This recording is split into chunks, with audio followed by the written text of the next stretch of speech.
void is not silent to those who know how to listen.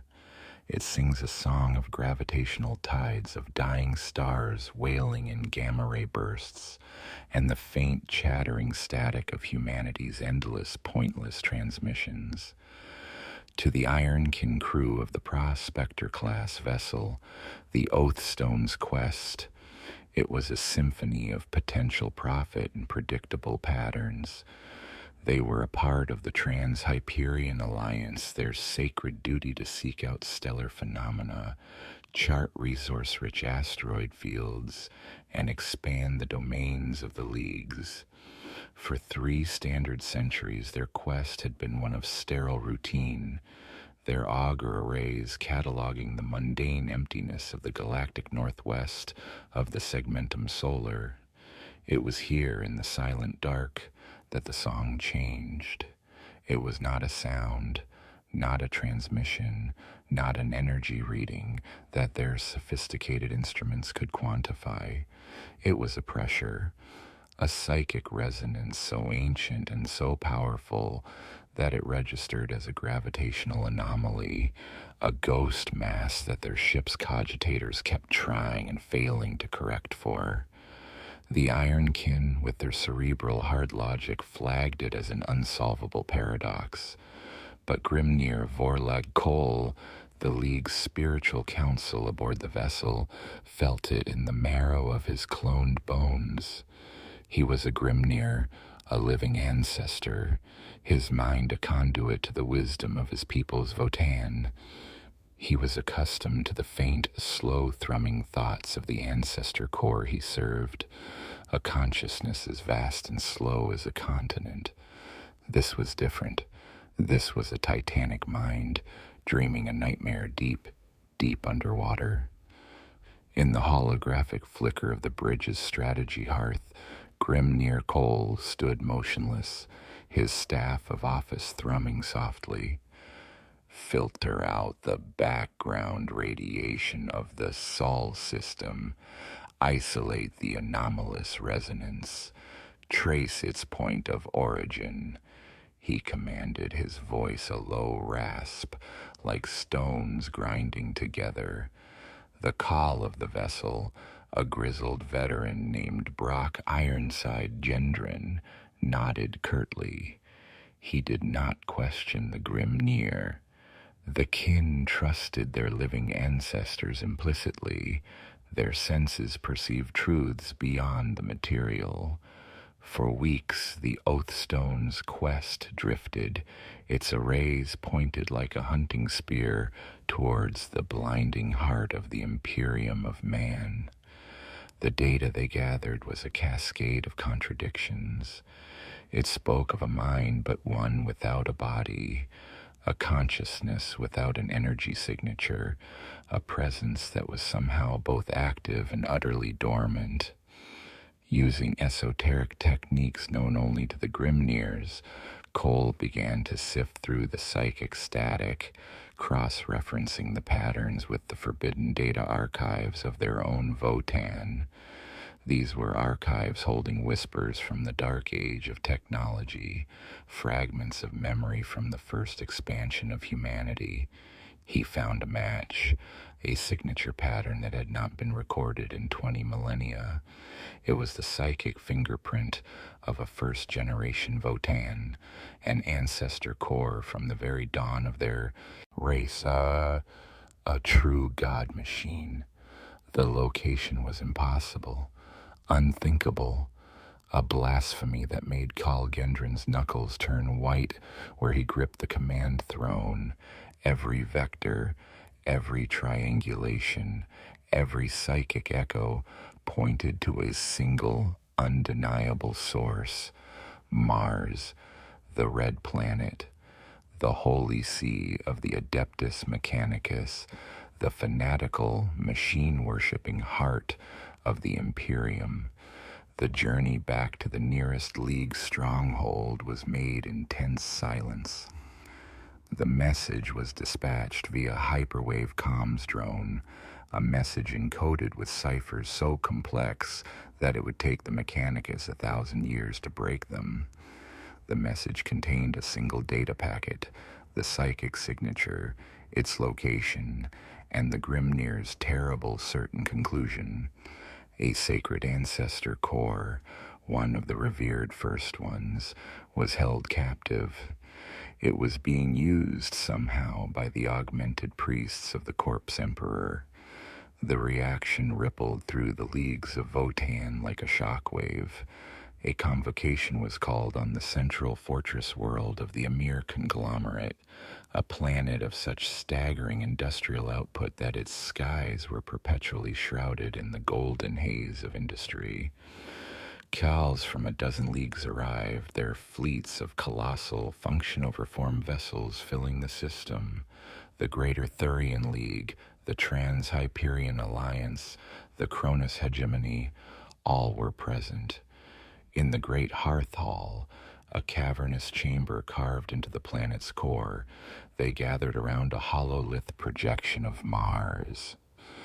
The evidence was presented by Grimnar Cole, his voice echoing with the weight of his discovery.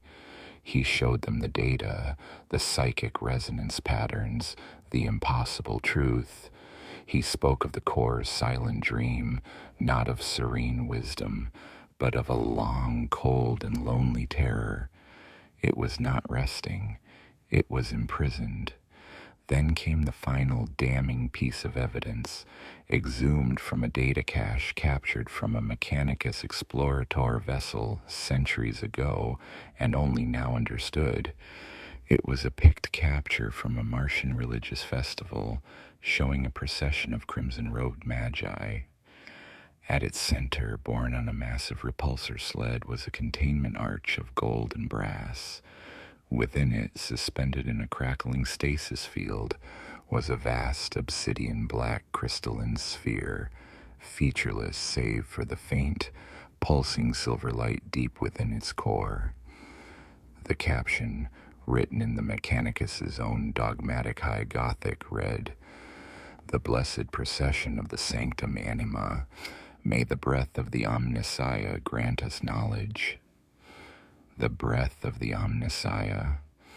The kin stared at the image of their stolen, slumbering god, paraded as a trinket by superstitious, half-machine fanatics. The silence in the hearth hall was absolute, heavier than any mountain. It was a silence of pure, undiluted rage. Khal Ur-Surt of the Emir conglomerate, a warrior whose reputation for unyielding resolve was as famous as his workshop's master-crafted weapons, rose to his feet, his powered armor forged of gleaming. Ari Chalceloy hummed as he moved. He was shorter than a space marine, but broader, a figure of solid, immovable strength. "They have taken a first one," he began, his voice devoid of heat, yet carrying the cold fury of a dying star. "They have taken an ancestor. They have caged it, named it in their gibbering tongue, and worshipped it as a false idol. They have profaned our past and stolen our future. There is no negotiation for this. There is no trade. There is only the oath." He placed a gauntleted fist over the hearthstone sigil on his breastplate. "A grudge is owed, he declared, the ancient words of the Votan rite falling like hammer blows. "It is a grudge of sacrilege and theft, owed by the priesthood of Mars. For every moment our ancestor has spent in slumbering torment, a tithe of their machine fanes will be paid in rubble. For every prayer they have offered to its cage, a legion of their metal men will be rendered to scrap." One by one, every call in the hall rose and placed a fist upon their chest. The Gilded Fist Coalition was born in that moment, not of ambition or greed, but of a cold, absolute imperative. "The grudge will be paid," Khal Ur-Surt concluded, his gaze sweeping across the assembled leaders of the most powerful Votan armies in the galaxy. "It will be paid in iron and fire. We march for Mars. we march to bring our ancestor home. Far away, in the hallowed sanctum anima, deep beneath the rust-red deserts of Mars, Archmagos Dominus Viridian Scry oversaw the calibration of the stasis field emitters. For 10,000 years his order had been the guardians of the breath of the Omnissiah, the holiest of holies. He felt a flicker in the relic's resonant frequency, a brief, anomalous spike that had no logical cause. He logged it as a minor atmospheric disturbance, a solar flare perhaps. The relic had been silent for millennia. It would remain so. He was certain of it. He could not have been more wrong.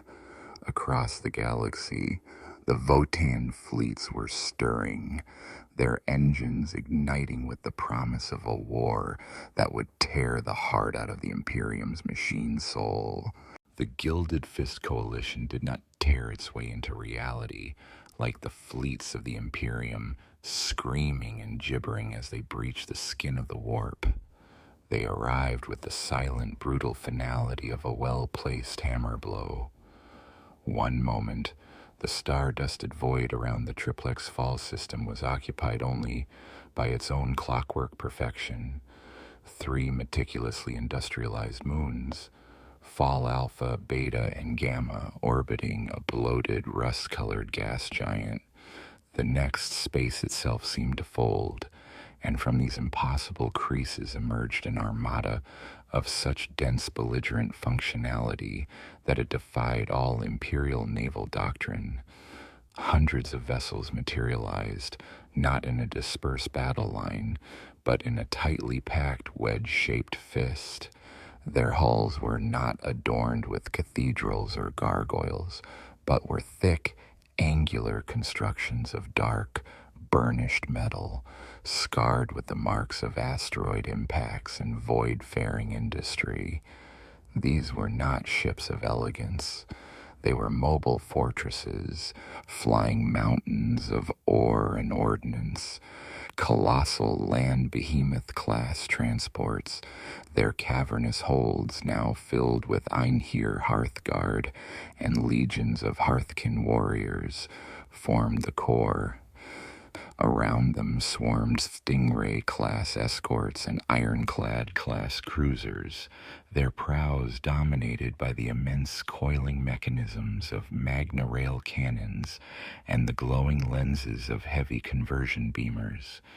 At the very tip of this spear was the flagship, the Fist of Ymir. It was a vessel that embodied the Ymir conglomerate's philosophy.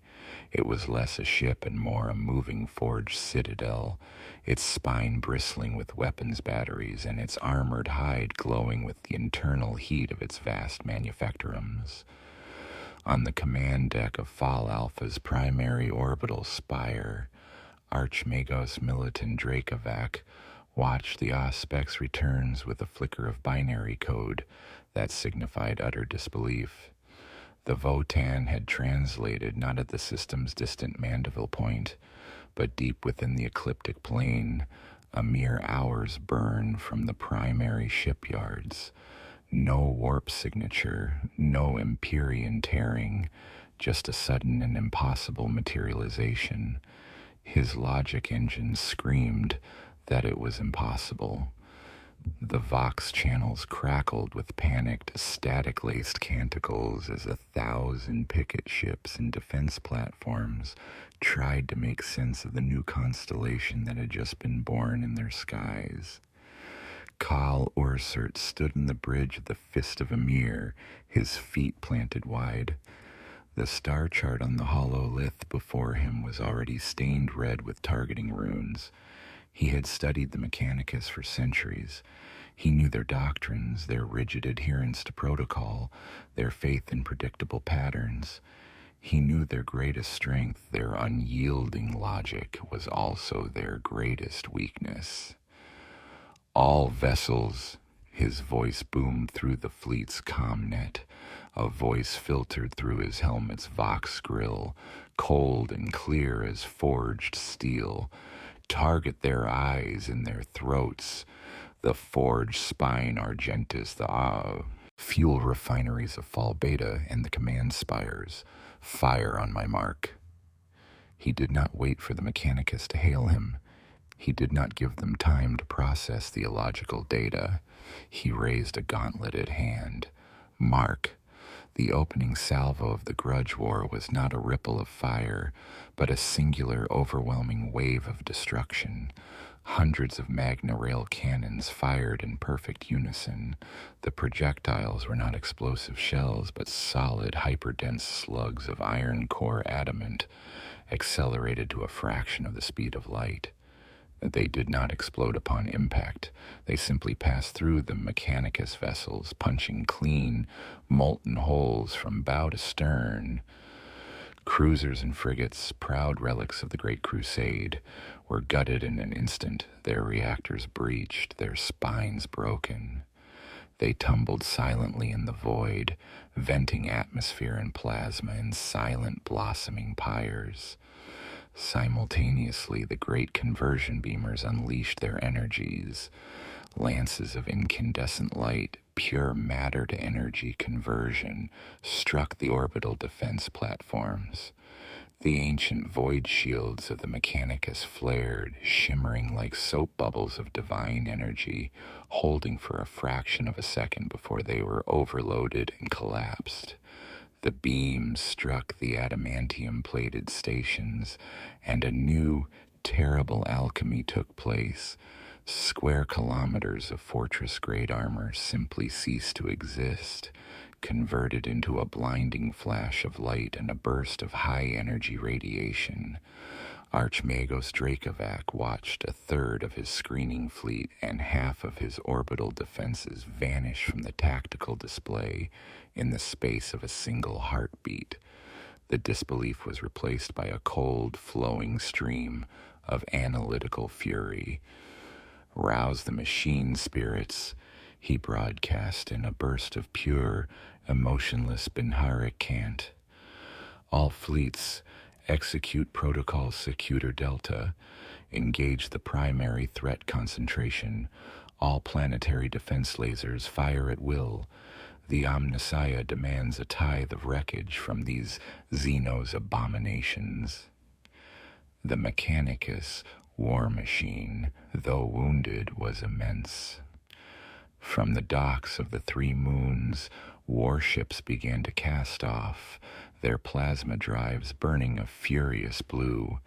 Skitarii legions, their flesh long since replaced by tireless metal, manned colossal defense lasers carved into the moon's surfaces, and pillars of crimson energy speared into the void. The battle was joined. The space between the moons became a maelstrom. Imperial ships, built for ponderous broadsides, struggled to track the surprisingly agile Votan cruisers. Lances and macro-cannon shells hammered against the thick hides of the kin vessels, scoring deep, glowing gouges, but often failing to penetrate their layered armor. The Votan, in return, fired with methodical precision, each shot calculated to cripple and destroy. They did not waste energy on glancing blows. They targeted reactors, bridges, and engines with brutal efficiency. But Kal Ur-Surt's plan was not simply to win a naval engagement, it was to break the forge. "Hearthguard," he commanded, his eyes fixed on the largest structure in orbit, the forge spine Argentis, a shipyard so vast it was building 3 battleships simultaneously within its skeletal frame. "Teleportation coordinates locked. Your target is the primary command nexus and the plasma fusion regulators. Leave them nothing but cold iron." Aboard a dozen Votan cruisers, teleportation flares ignited. In the heart of the forge spine's command center, a room the size of a cathedral filled with cogitator banks and servitor scribes. Reality tore open. Einhir Hearthguard materialized in a crackle of ozone and displaced energy. They were walking tanks clad in exo-armor that made a Terminator suit look sleek. Their fists rained down like meteors, shattering cogitator shrines. Their vulcanite disintegrators turned platoons of Skitarii guards into clouds of incandescent dust. Their plasma axes carved through machine priests and their hulking battle servitor bodyguards with equal contemptuous ease.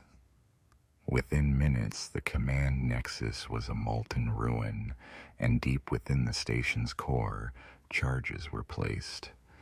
From the bridge of the Fist of Ymir, Ursert watched as the forged spine Argentus, the pride of Triplex Fall, was racked by a chain of internal explosions.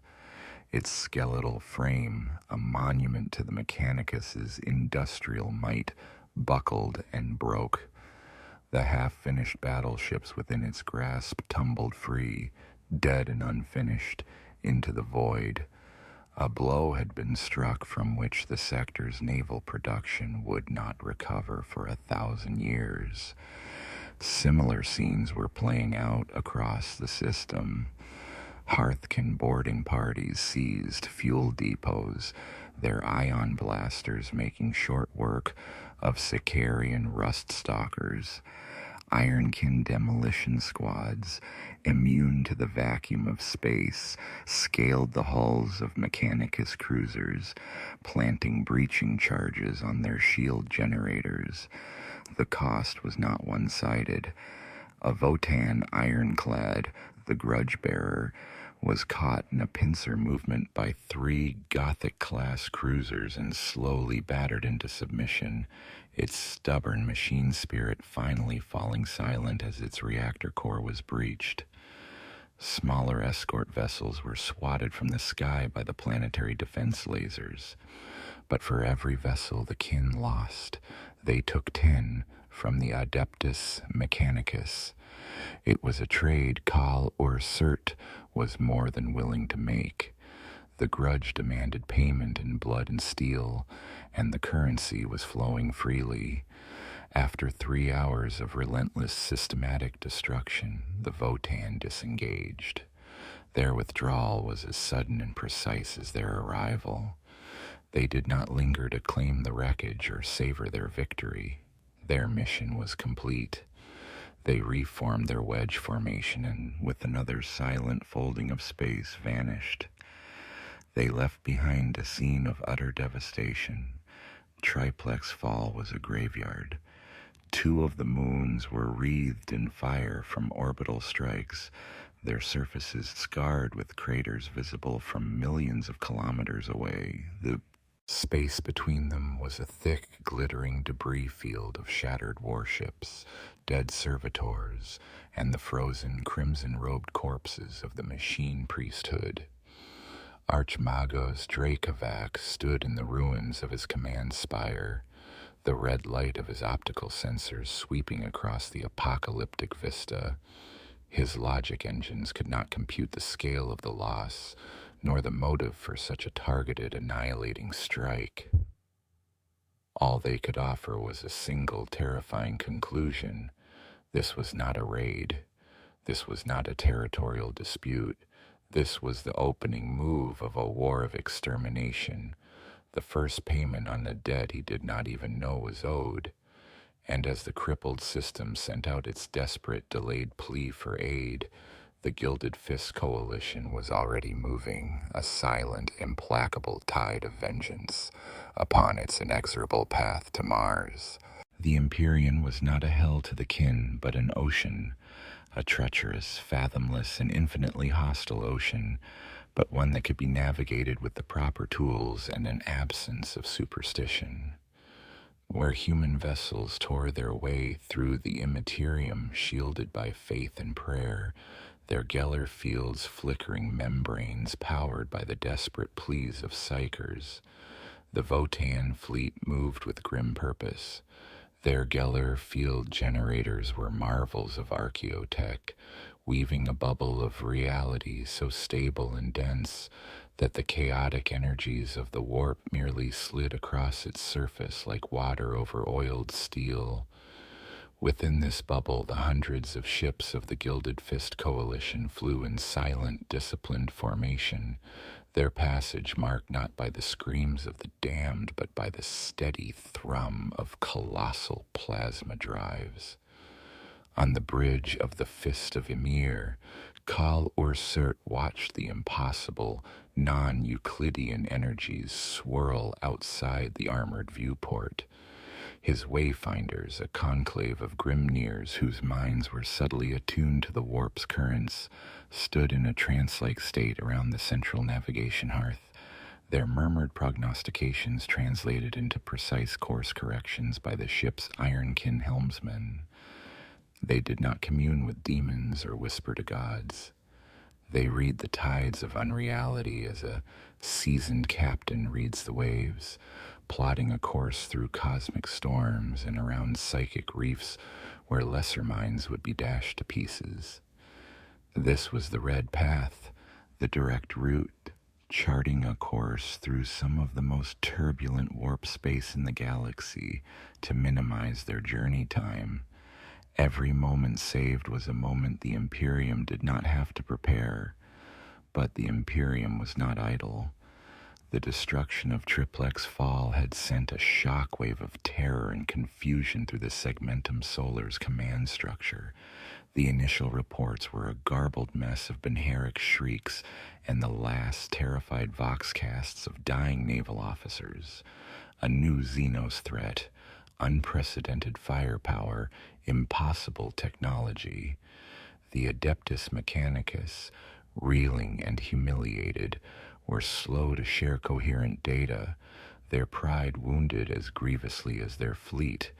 It fell to the Imperial Navy to respond, and the duty fell upon the shoulders of one man, Lord Admiral Bastian Salvor, commander of Battlefleet Solar's Aegis Command. Salvor was a man forged in the crucible of endless war, his face a roadmap of scars from Orc ambushes in the Armageddon sector and Eldar ambushes in the Gothic sector. His command ship, the Emperor-class battleship Invincible Sanction, was a miles-long cathedral of war, its every surface caked with the incense smoke and righteous fury of 10,000 years of service. From his command throne, high in the ship's spire overlooking the star-dusted chasm of the bridge, Salvor analyzed the fragmented reports. He did not know who these aliens were, nor did he care. He saw their trajectory, a spear thrust directly towards the heart of the Imperium, and his duty was absolute. They move with the arrogance of conquerors, he rasped to his flag captain, his voice augmented by a vox unit in his throat. They struck a Mechanicus fortress and now believe the Imperium is soft. We will disabuse them of this notion. All ships of the Aegis Command are to converge on the Elysian Passage.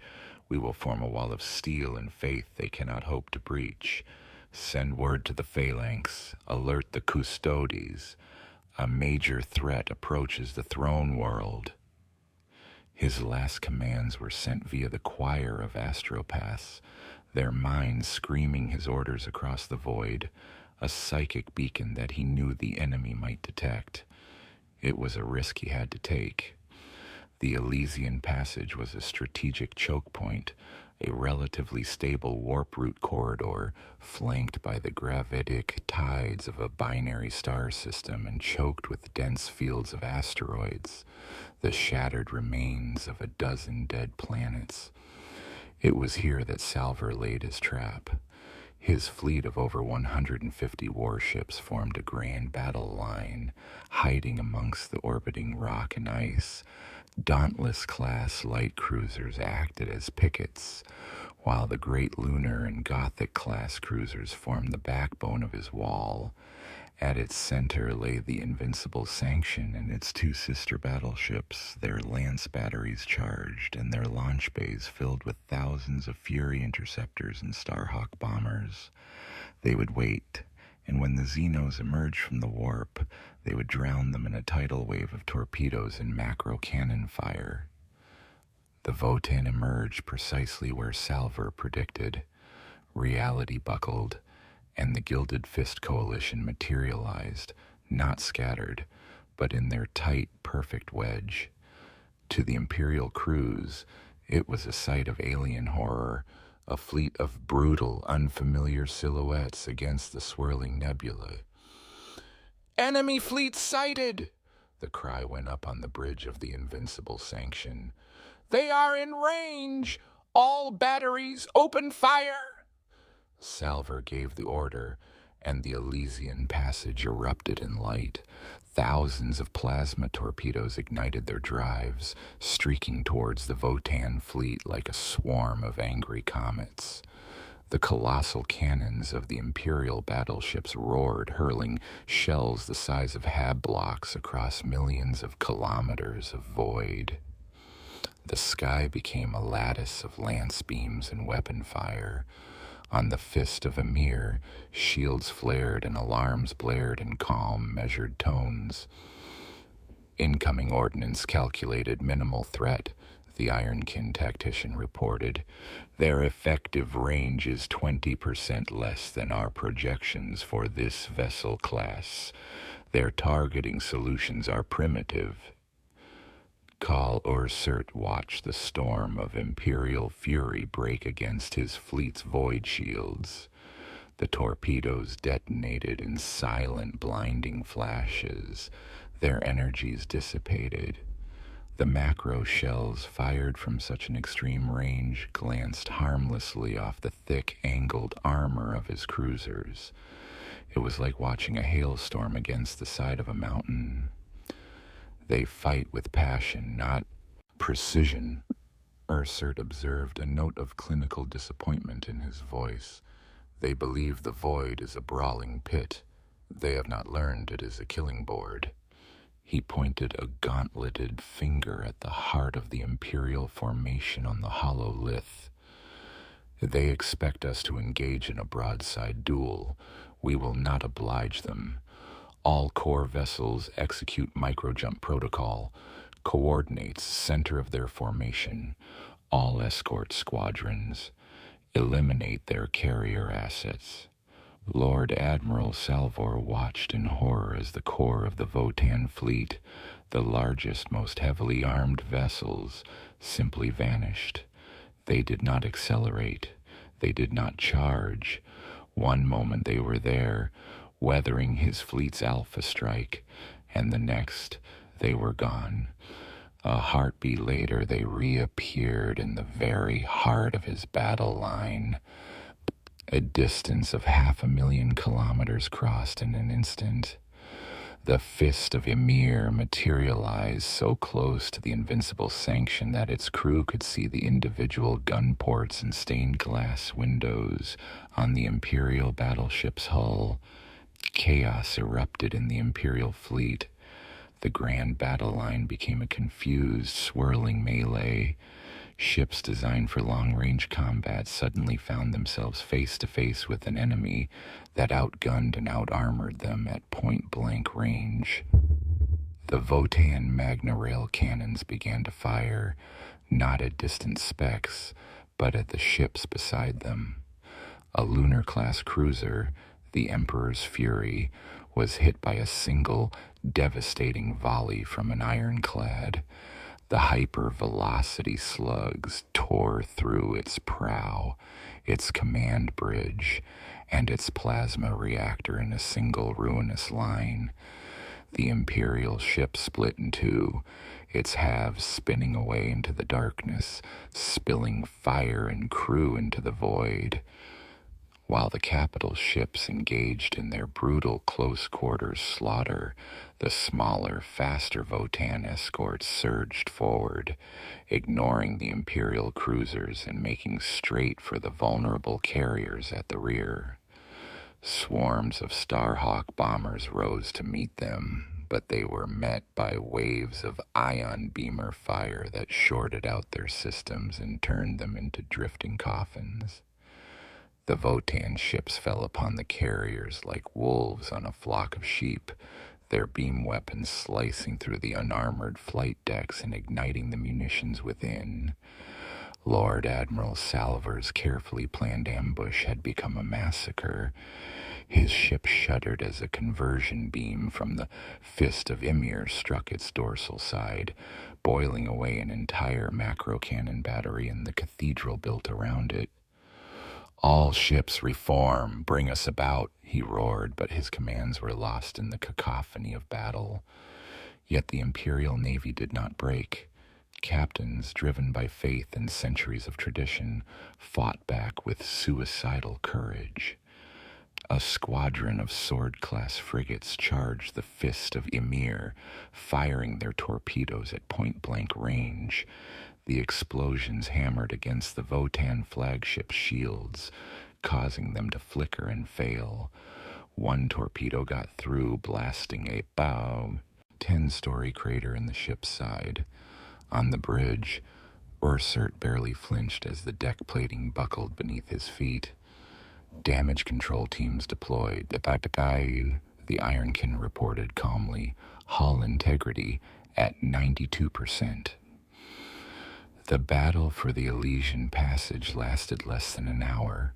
By the end, the Imperial fleet was broken.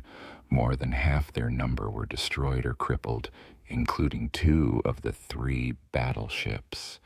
Lord Admiral Salvor, his face bleeding from a shrapnel wound, and his command bridge a wreck of shattered glass and dead officers, gave the one order he had never imagined giving. "Sound the retreat. Signal all surviving ships to make for the Cygnus X1 bastion. The passage is lost." The Gilded Fist Coalition did not pursue. They had achieved their objective.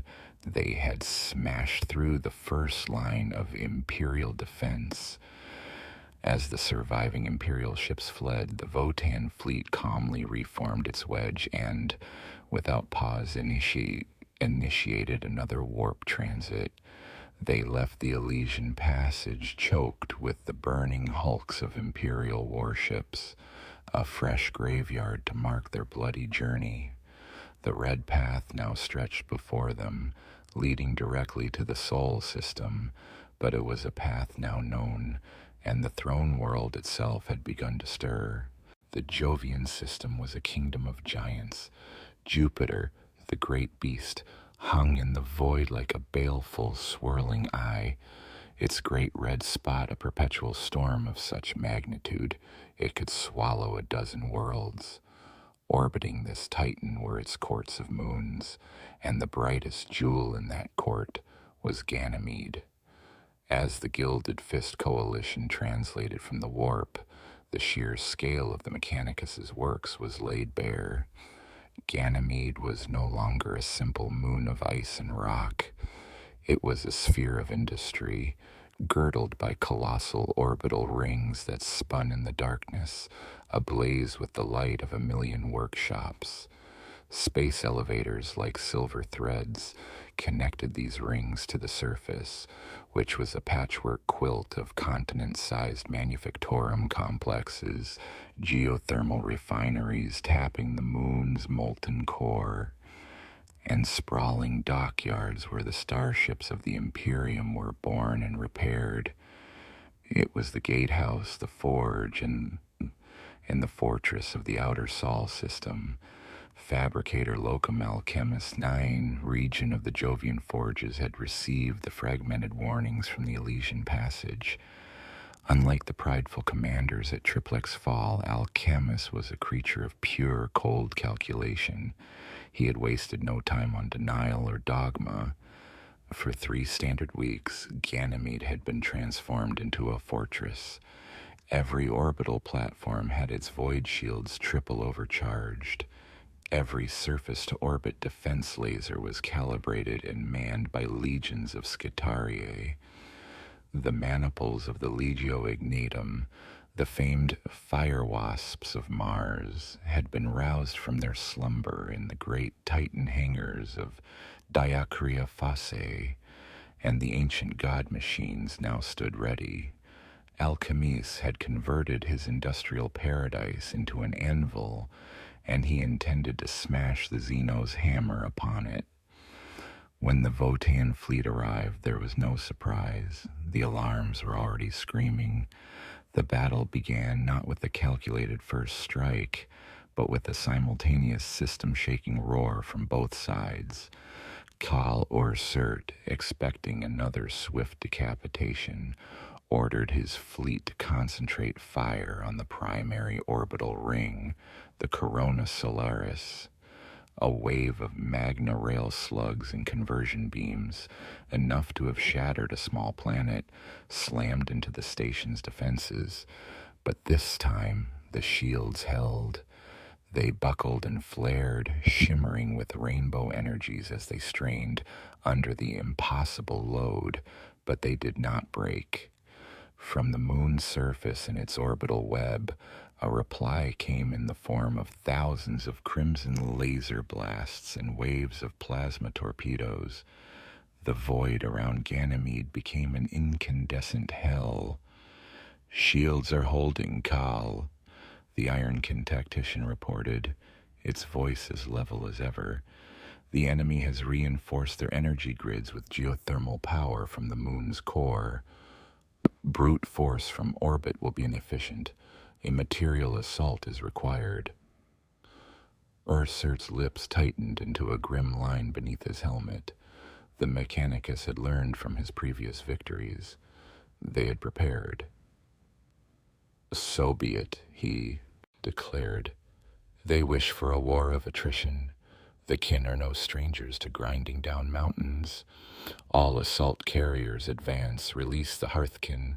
We will claim their forges from the ground up." From the cavernous holds of the land behemoth transports, the Votan planetary assault began. Great blocky dropships, shielded against the storm of anti-air fire, plunged into Ganymede's thin, methane-laced atmosphere. They were met by a hurricane of flak and laser fire. Several were hit, turned into blossoming fireballs that rained molten metal onto the icy plains below. But most got through, their heavy armor absorbing the punishment. They landed with earth-shaking force in the designated landing zones, the vast frozen plains between the major industrial complexes. Ramps slammed down, and the armies of the kin marched forth. Thousands of Hearthkin warriors advanced in disciplined ranks, their layered void plate armor impervious to the freezing cold. Their formations were supported by lumbering Hecaton land fortresses, mobile bunkers armed with enough firepower to level a city block, and flanked by Hernkin pioneers on their hovering trikes, who sped off to scout the treacherous industrial terrain. Their objective was Manufactorum Majoris Cinderfall, a geothermal refinery the size of a Terran continent. Waiting for them was the steel tide of the Adeptus Mechanicus, legions of Scitarii vanguard and rangers, their augmetic legs carrying them tirelessly across the ice, formed firing lines thousands of warriors strong. The air filled with the crackle of their galvanic rifles and the sickly green glow of their radium carbines. Behind them, hulking Cataphron battle servitors rolled forward, their heavy cannons spitting fire and death. The initial clash was apocalyptic. The precise aimed volleys of the Hearthkin met the sheer, overwhelming volume of fire from the Scitarii. Votan warriors were struck down, their armor glowing white-hot from last fire, while Scitarii fell in twitching heaps, their cybernetics shorted out by ion blasters.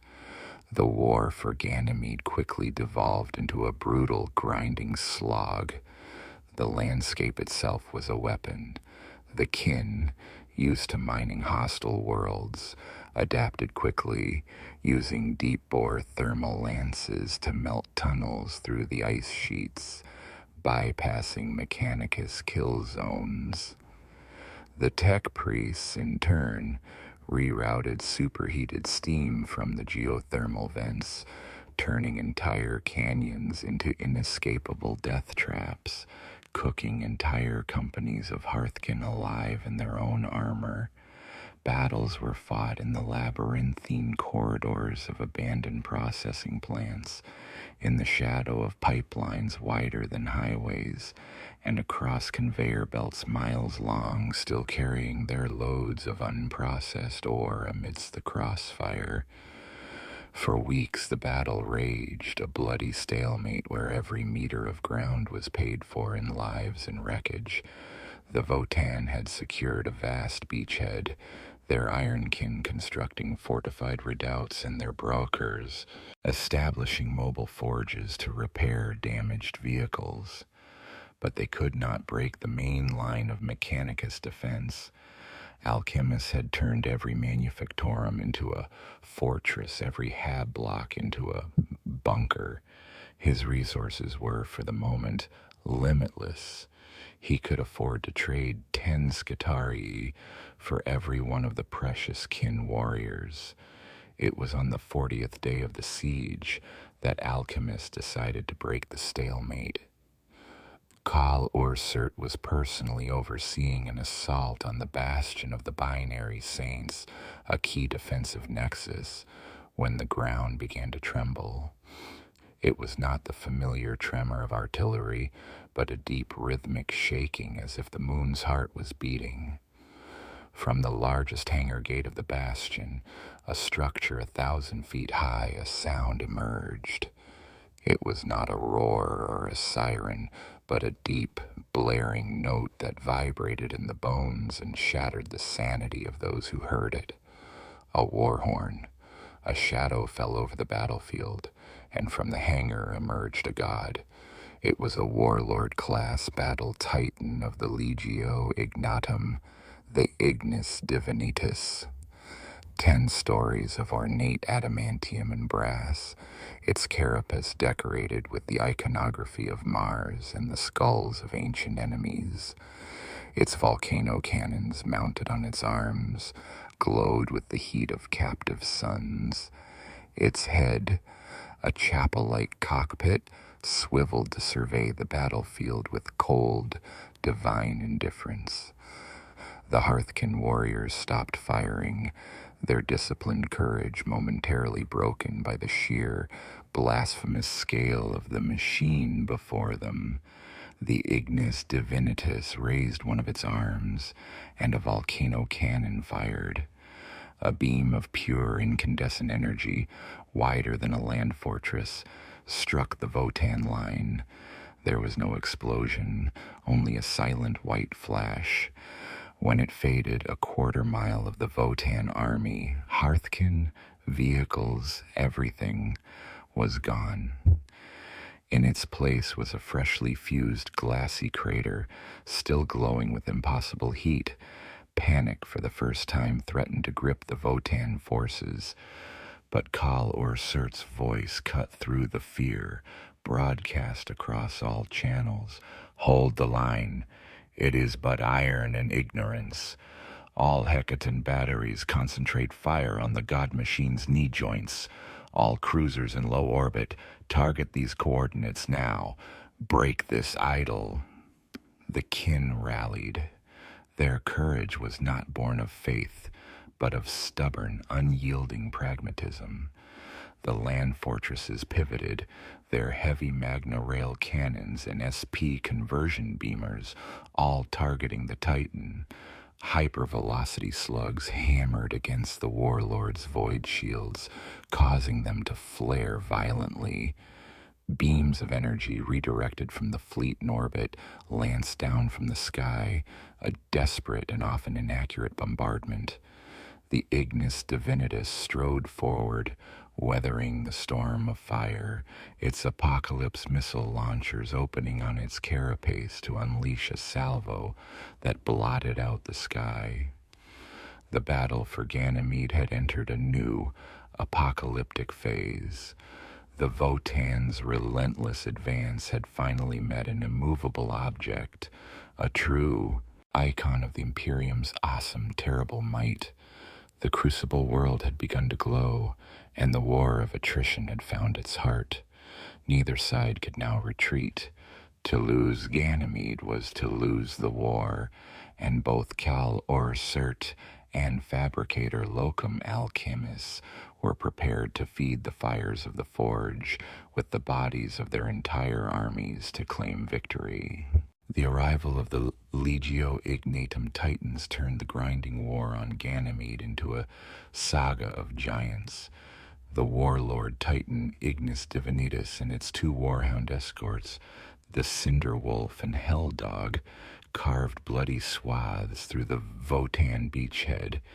They were the physical embodiment of the Imperium's faith and fury, their war horns drowning out the disciplined fire chants of the Hearthkin. The Votan had firepower and resilience, but they lacked a direct counter to the sheer, soul-crushing scale of a battle titan.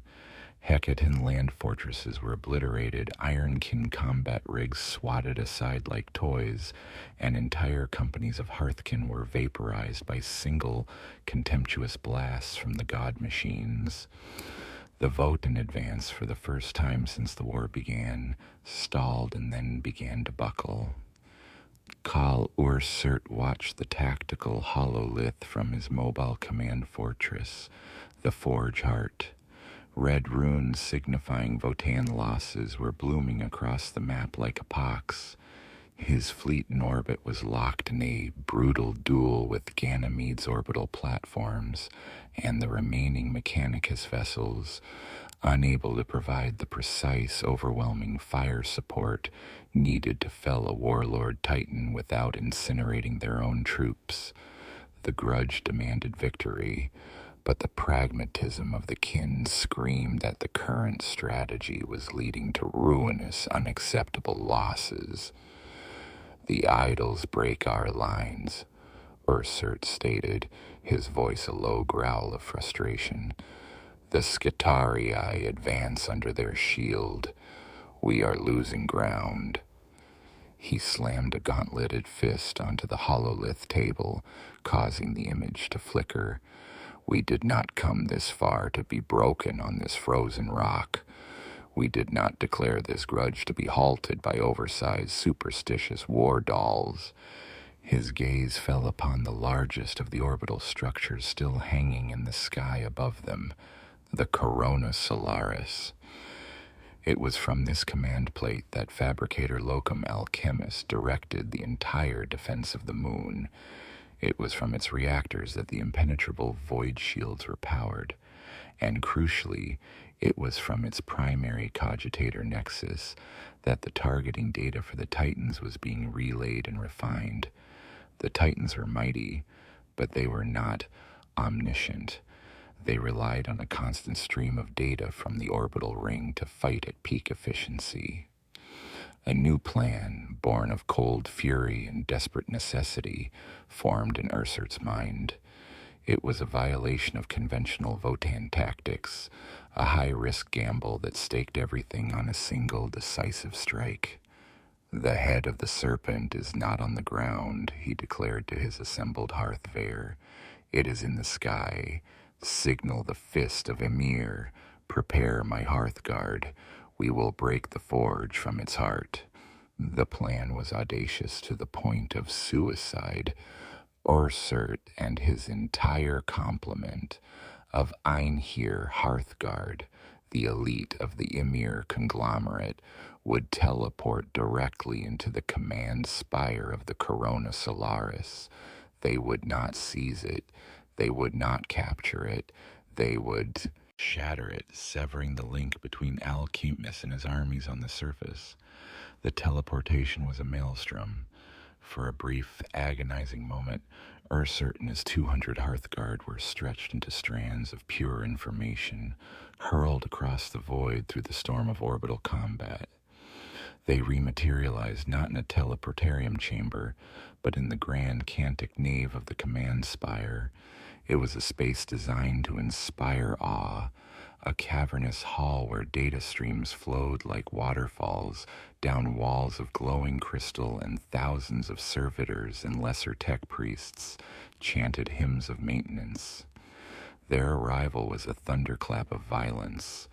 The Einhir Hearthguard, clad in their thick, ornate exo-armor, materialized in a perfect circle, their vulcanite disintegrators and plasma axes already glowing with deadly energy.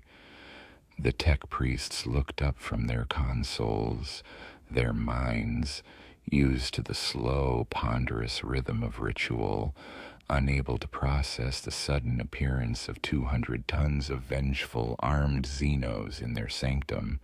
Ursert did not waste a second. "For the ancestors, for the grudge," he bellowed, his voice amplified by his helmet's vox. The war cry was the signal. The Hearthguard opened fire. Beams of incandescent vulcanite energy crisscrossed the nave, turning servitors to ash and melting cogitator banks into slag. The air filled with the screams of vaporizing flesh and the shriek of dying machine spirits. Ursert himself led the charge, his master-crafted plasma axe, the forge breaker, cleaving through a hulking Praetorian battle servitor as if it were made of wax. The defense of the spire was immediate and ferocious. Skitarii shock troops poured from armored bulkheads, their galvanic rifles chattering. Sicarian infiltrators shimmered into existence, their transonic blades whining as they lunged at the Hearthguard. A cohort of Castellan robots, their blank eye lenses glowing with murderous red light, stomped into the nave, their incending combustors spewing torrents of chemical fire. The battle for the Grand Cantic Nave was a whirlwind of hyperviolence. The Hearthguard formed a shield wall, their exo-armor tanking blows that would have felled a dreadnought. Their gauntlet-mounted grenade launchers fired salvos that tore gaping holes in the Skitarii ranks. Ursert was a figure of unstoppable destruction at the center of the storm. He met the charge of the Castellan robots head-on.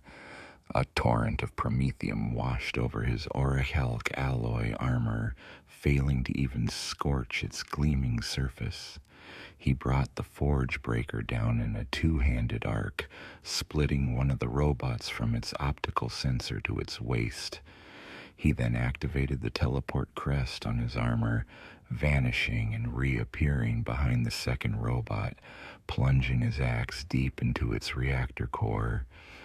The resulting detonation engulfed a dozen Sicarians and blew out a section of the nave's armored viewport, exposing the battle to the silent void outside. While the Hearthguard held the line, a squad of broker ironmasters who had teleported in with them rushed to the spire's primary plasma conduits. They were not warriors, but their skill with machines was a weapon in itself.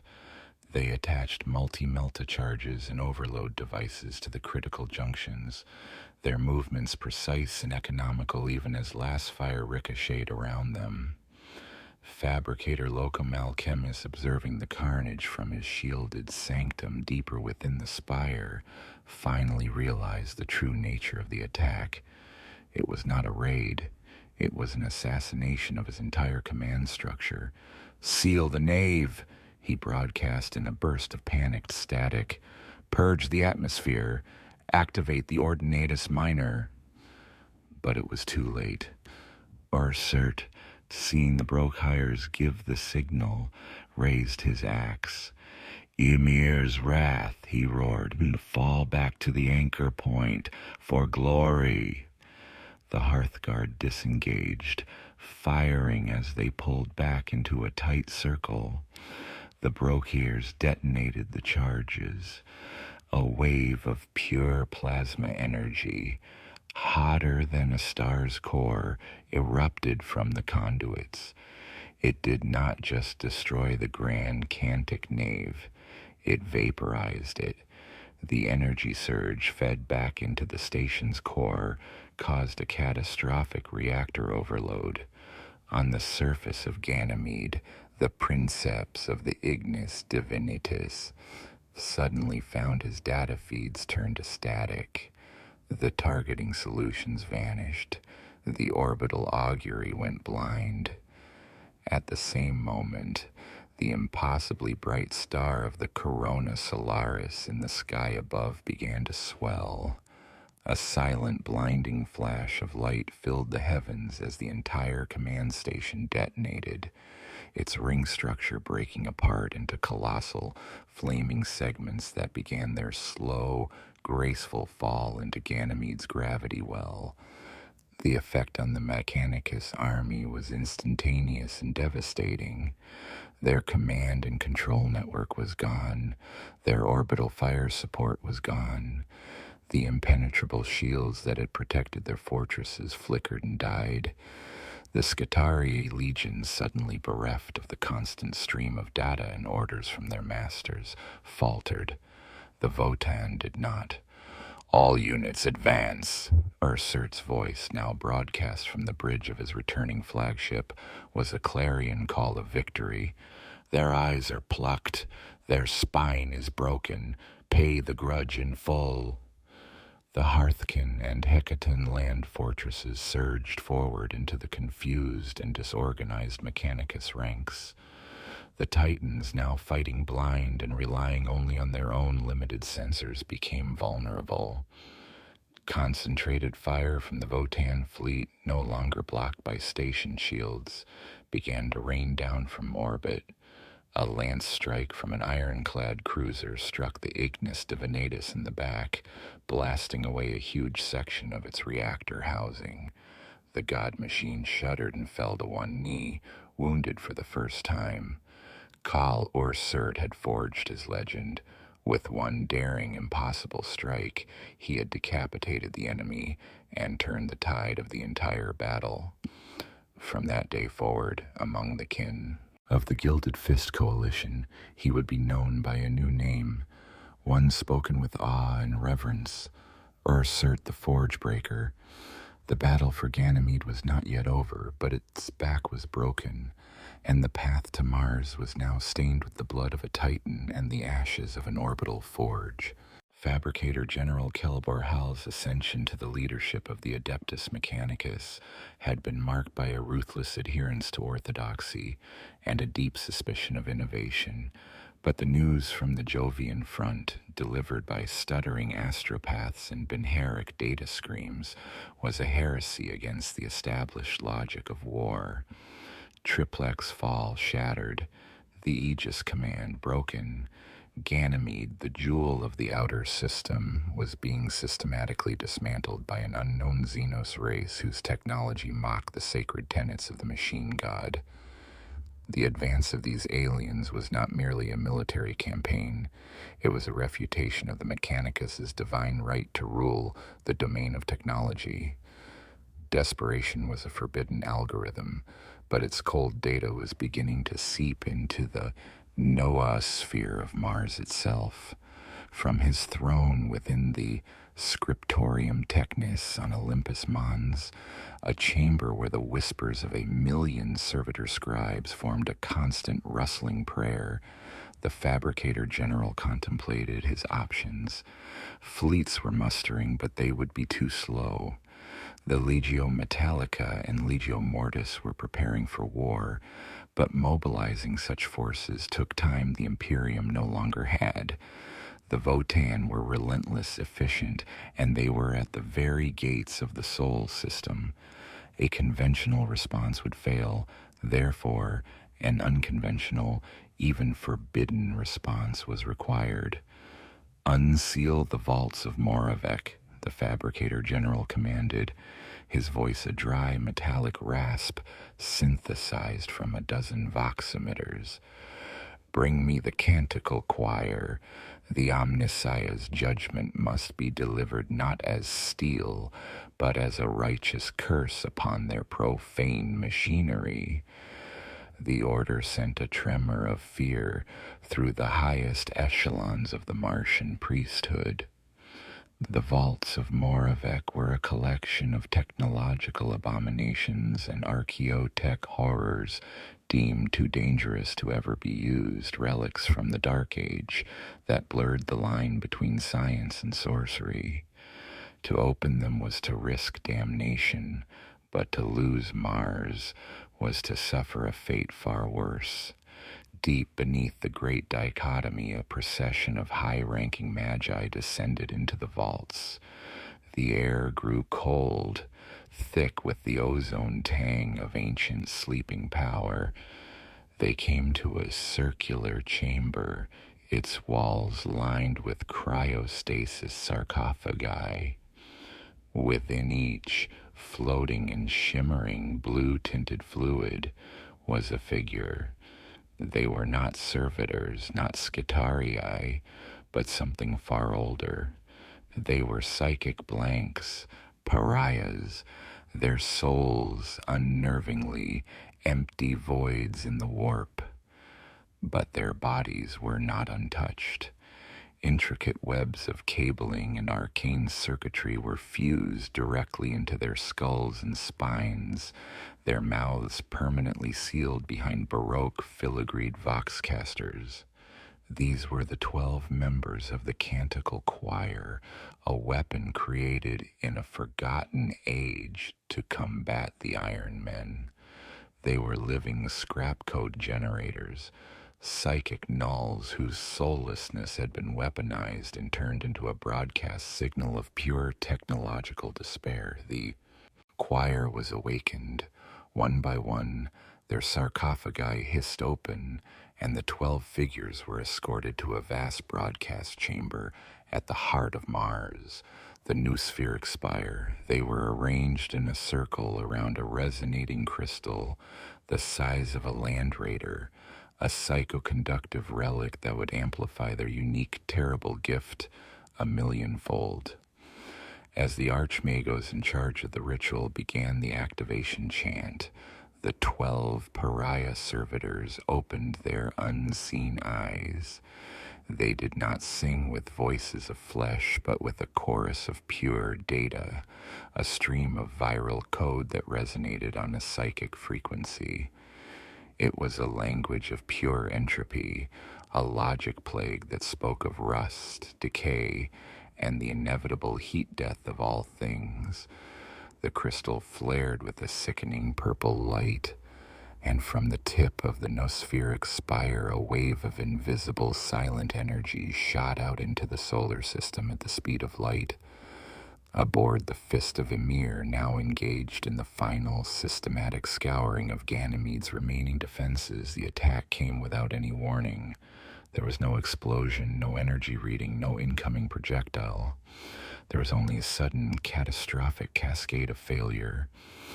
On the bridge, the hololith tactical display dissolved into a screaming chaos of meaningless symbols and corrupted data ghosts. Lights flickered and died. The calm, measured voice of the ship's Ironkin spirit core suddenly began to babble in a forgotten dialect, its logic paths tied into an unsolvable knot of self-contradiction.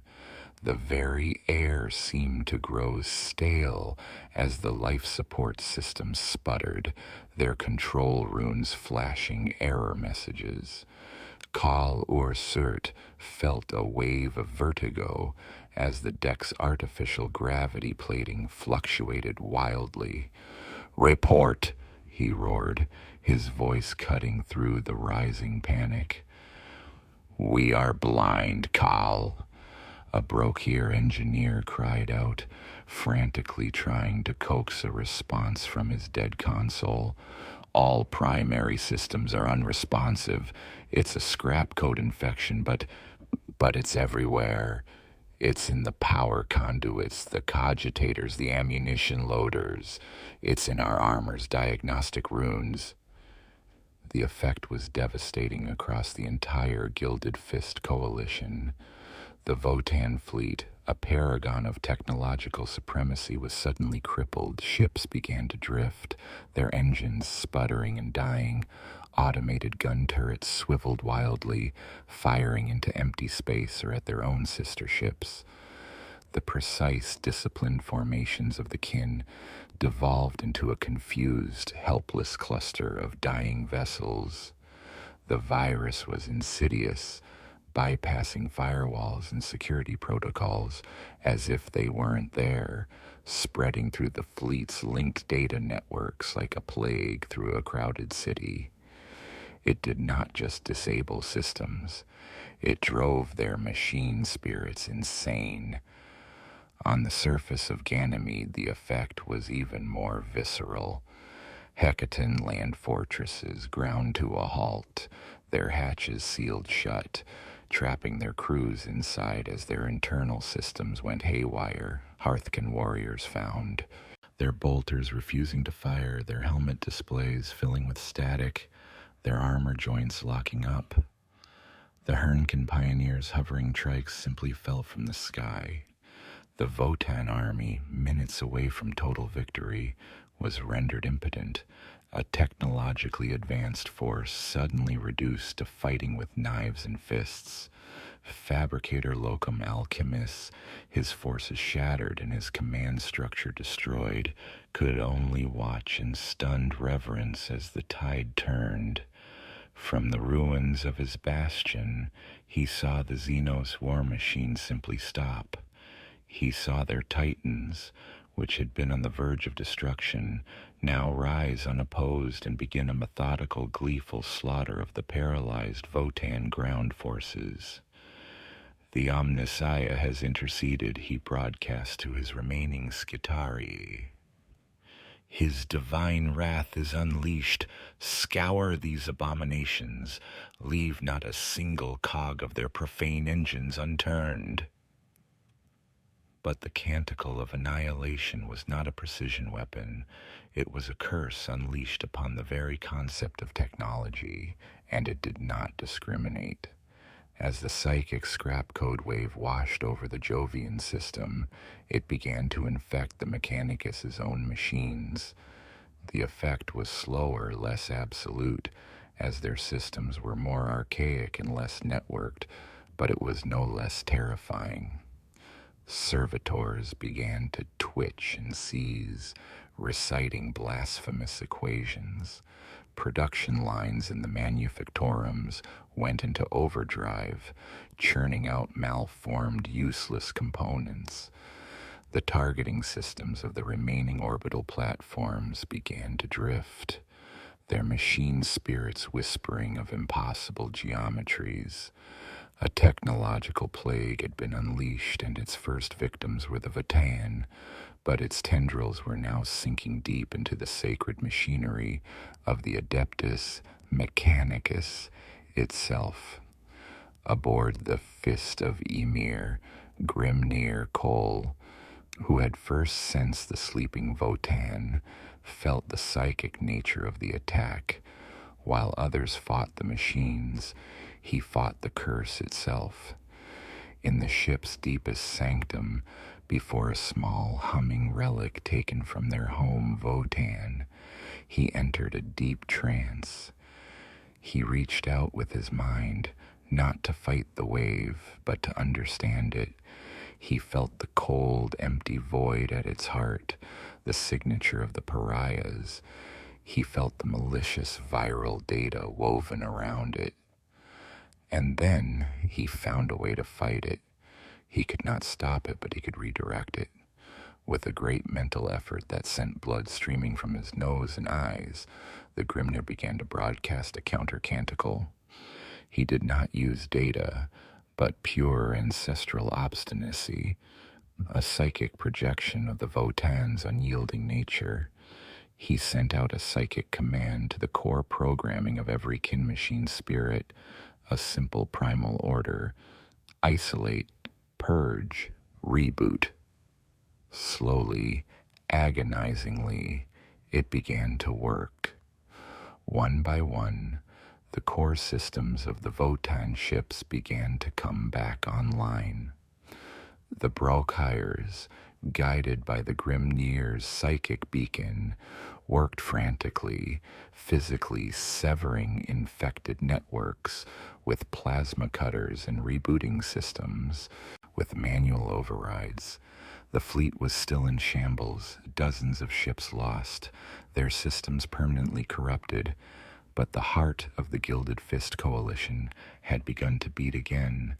Khal Orsurt's command console flickered back to life, showing a fleet decimated, a ground army being slaughtered, and a victory turned into a catastrophe.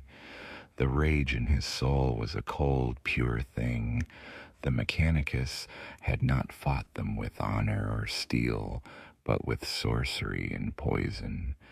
This was no longer just a grudge to be settled. It was a pestilence to be exterminated. The cost of this war had just escalated beyond all reckoning, and the canticles of annihilation, having crippled his fleet, now continued their silent, inexorable journey, spreading chaos and madness to every machine they touched on their path to the outer edges of the Sol system. While the war raged in the heavens and the canticle of annihilation spread its digital plague, a quieter, more insidious conflict was reaching its schism point deep within the sacred soil of Mars itself. For millennia, a clandestine sect of the Martian priesthood known as the Logos Historica had pursued a dangerous and heretical path. They were not warriors or engineers, but data archaeologists and techno-theologians. Their obsession lay not with the creation of new technology, but with the unearthing of old truths. They believed that the official doctrines of the cult Mechanicus were a corruption, a simplification of a far grander and more complex technological past. Their most sacred and most secret tenet was that the Omnissiah was not a singular divine entity, but a pantheon of forgotten machine intelligences from humanity's golden age. Their leader was Archmagos Valerius Kane, a tech priest of ancient vintage whose body was now little more than a life support casket for a brilliant, inquisitive, and utterly heretical mind. For centuries, Korda and his sect had been the secret curators of the data streams that emanated from the breath of the Omnissiah. While the rest of the priesthood treated the relic with blind, ritualistic reverence, the Logos Historica had been listening. They had analyzed the faint, dreaming whispers of the caged intelligence, cross-referencing its fragmented psychic resonance with forbidden texts from the Age of Strife. They had come to a staggering conclusion. The breath of the Omnissiah was not of human origin. It was a Xenos artifact of immense, incalculable power, a relic from the very dawn of technological civilization. The arrival of the Votan was, to Valerius Kane, not a threat, but a divine revelation. He had monitored the scattered reports of their technology, their unique physiology, their strange blend of advanced science and ancestral worship. When his deep-range augers captured the faint psychic signature of their fleet, he cross-referenced it with the signature of the breath. The match was perfect. The Xenos had not come to conquer. They had come to reclaim their lost god. This was the moment Korda had spent his entire existence preparing for. It was the great unveiling, a chance to shatter the dogmatic shackles of the Fabricator General's regime and restore what he saw as the true purpose of the Mechanicus, the pursuit of all knowledge, regardless of its origin. He saw the Votan not as invaders, but as pilgrims, brothers in the quest for technological truth. The Fabricator General's war was a blasphemy, an act of ignorance that threatened to destroy the greatest source of knowledge in the galaxy. The Logos Historica had to act. From his hidden scriptorium deep within the archives of Mundus Occidens, Corda began his own secret war. He could not openly defy the Fabricator General, for his sect numbered only a few hundred magi and their loyal Scutari cohorts, but their influence was vast. They were the archivists, the data librarians, the masters of Mars's labyrinthine information networks. Their betrayal would not come with a bang, but with the silent, deadly precision of a corrupted data packet. As the Fabricator General ordered the mobilization of Mars's primary defense fleets, the Saturnine Armada and the Phobos battle group, Corda made his first move. A single, almost undetectable logic worm was introduced into the fleet's muster cogitators. The worm did not disable the ships. Instead, it subtly altered their refit and rearmament schedules. A vital shipment of plasma conduits for the Saturnine Armada was rerouted to a non-existent forge on Mercury. The ammunition replenishment orders for the Phobos battle group were altered, replacing armor-piercing macro shells with stocks of obsolete, low-yield flak rounds. The changes were so minor, so buried in the trillions of lines of logistical code that governed the fleets, that they would not be discovered until the ships were already in battle. It was a subtle, crippling poison injected into the arteries of the Martian war machine. Corda's next move was more direct. The planetary defense grid of Mars was a wonder of the galaxy, a network of orbital weapon platforms, void shield generators, and surface-to-orbit macro cannons, all controlled from a central command nexus in the Elysium Planitia. The nexus was considered impregnable, protected by layers of esoteric firewalls and Benheric damnation codes. But the Logos Historica had written many of those codes. Working with the cabal of his most trusted magi, Corda initiated what he called the Protocol of Revelation. They did not launch a frontal assault on the Nexus's systems. Instead, they began broadcasting a complex data hymn, a sequence of code that mimicked the dormant thought patterns of the breath of the Omnissiah. The defense grid's master machine spirit, ancient and pious, recognized the signature as a divine signal. It interpreted the hymn as a holy command to enter a state of deep diagnostic prayer, a state of meditative introspection to prepare for a coming revelation. In reality, Corda had just convinced the entire Martian planetary defense system to go to sleep. The orbital platforms remained active, their crews at their posts, but their targeting cogitators would not lock on to any approaching vessel. The shield generators hummed with power, but they would not activate. Mars was left utterly, blindly defenseless, its gates thrown wide open to the approaching enemy. The final act of betrayal was the most personal. Corda knew that even with the fleets delayed and the defenses down, the Fabricator General himself was a formidable obstacle. He commanded legions of Praetorians in the fearsome Legio Metallica. To ensure the Votan could reach their objective, the Fabricator General had to be isolated. Corda reached out through his clandestine network to other sympathetic, though less radical factions within the priesthood. He fed them falsified data scans suggesting a major Votan fleet was making a diversionary attack on the forged temples of Cyclopia, a vital industrial region on the far side of the planet. The Fabricator General, his strategic mind already reeling from the disaster at Ganymede and clouded by the unforeseen side effects of his own canticle choir, took the bait. Consumed by dogma and arrogance, he refused to believe the main Votan fleet would dare a direct assault on the throne world's sister planet.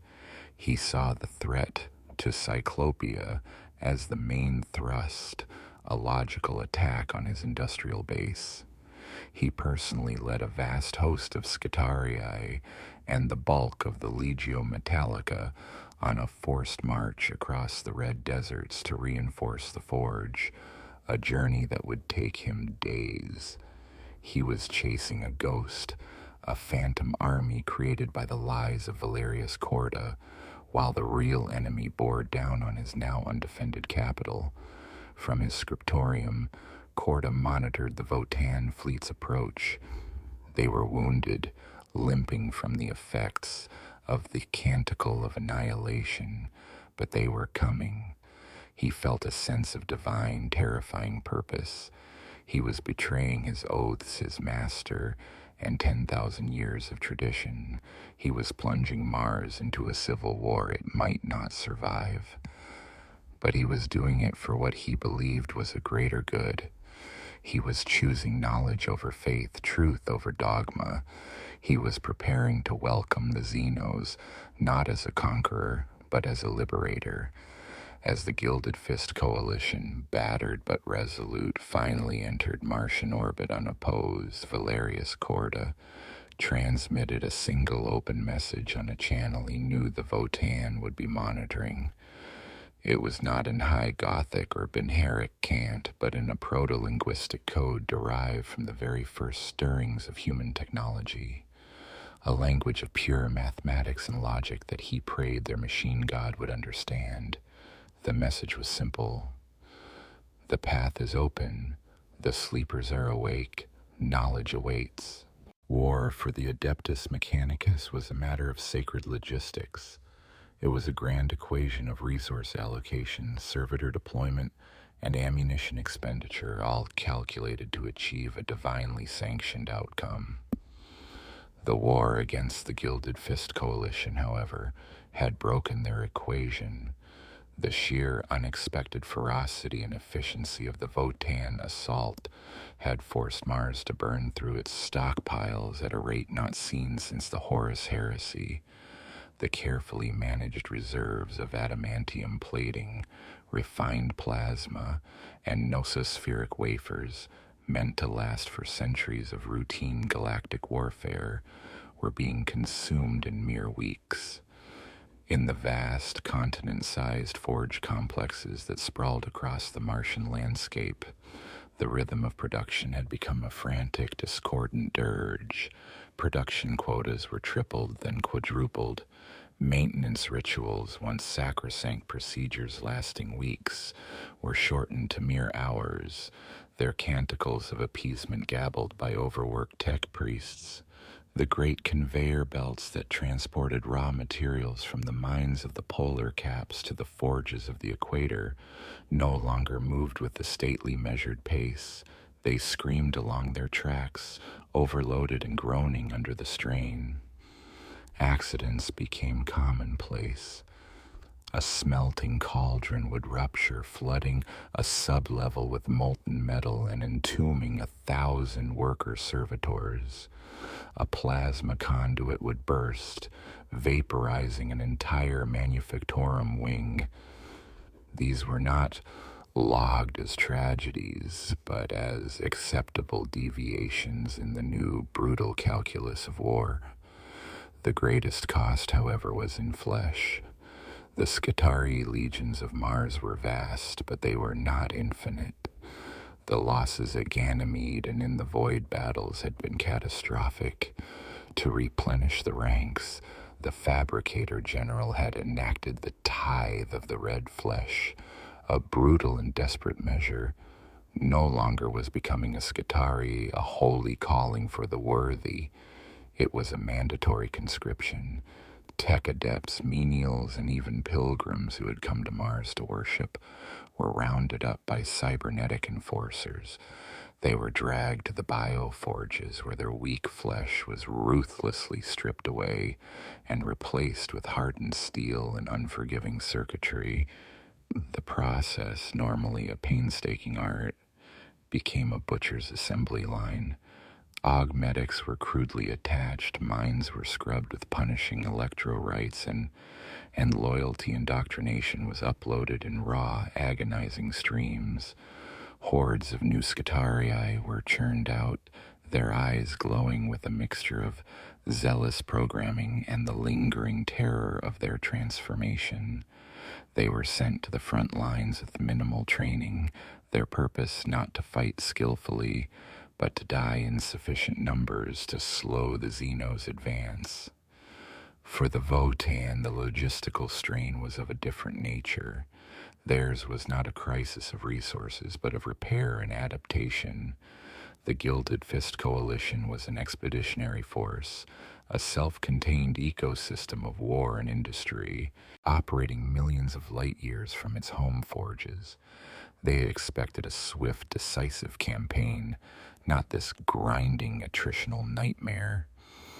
The Canticle of Annihilation had inflicted damage far deeper than mere hull breaches. The scrap code plague lingered in their systems, a ghost in the machine that caused unpredictable glitches and maddening failures. The Brokiers, the master engineers and smiths of the kin, became the unsung heroes of the war. Their mobile forge ships, great ugly vessels that were little more than colossal engines attached to foundries and fabrication bays, worked without cease. They ventured into the asteroid fields of the Sol system, their powerful mining lasers chewing through metallic asteroids to harvest the raw materials for repairs. Within their glowing hulls, ironkin drones swarmed over damaged ship components, patiently reforging armor plates and recalibrating weapon systems. The air on these ships was thick with the smell of ozone, molten metal, and the sacred incense of the forge.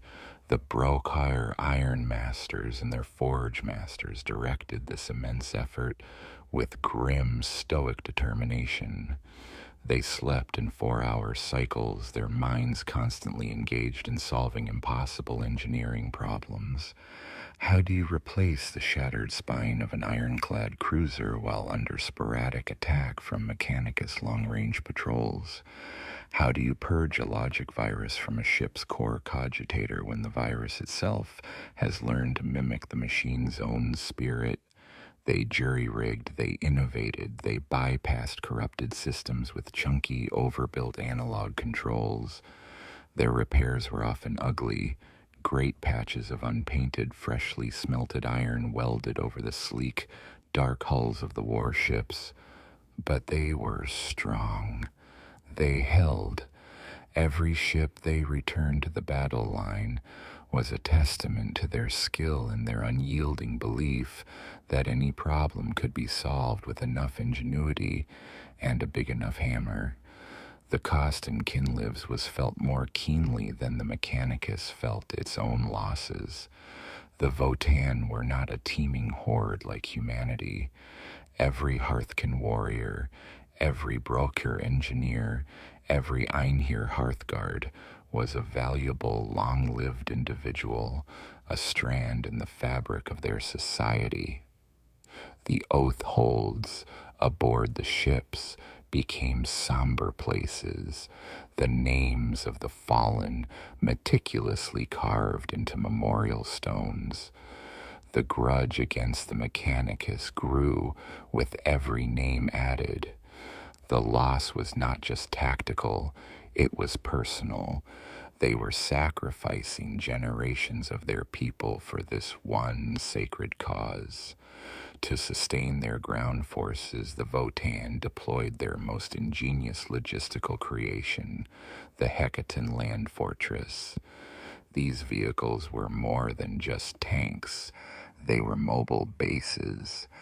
When not in combat, they would anchor themselves to the ground, deploying drilling rigs to tap into geothermal energy and atmospheric processors to synthesize fuel and water. Their internal fabrication units could produce ammunition for the Hearthkin and repair parts for smaller vehicles. A single Hecaton could sustain a company of warriors indefinitely, allowing the Votan to operate deep behind enemy lines without a conventional supply chain. The war on the moons of Jupiter and now in the approaches to Mars became a strange tableau of contrasts.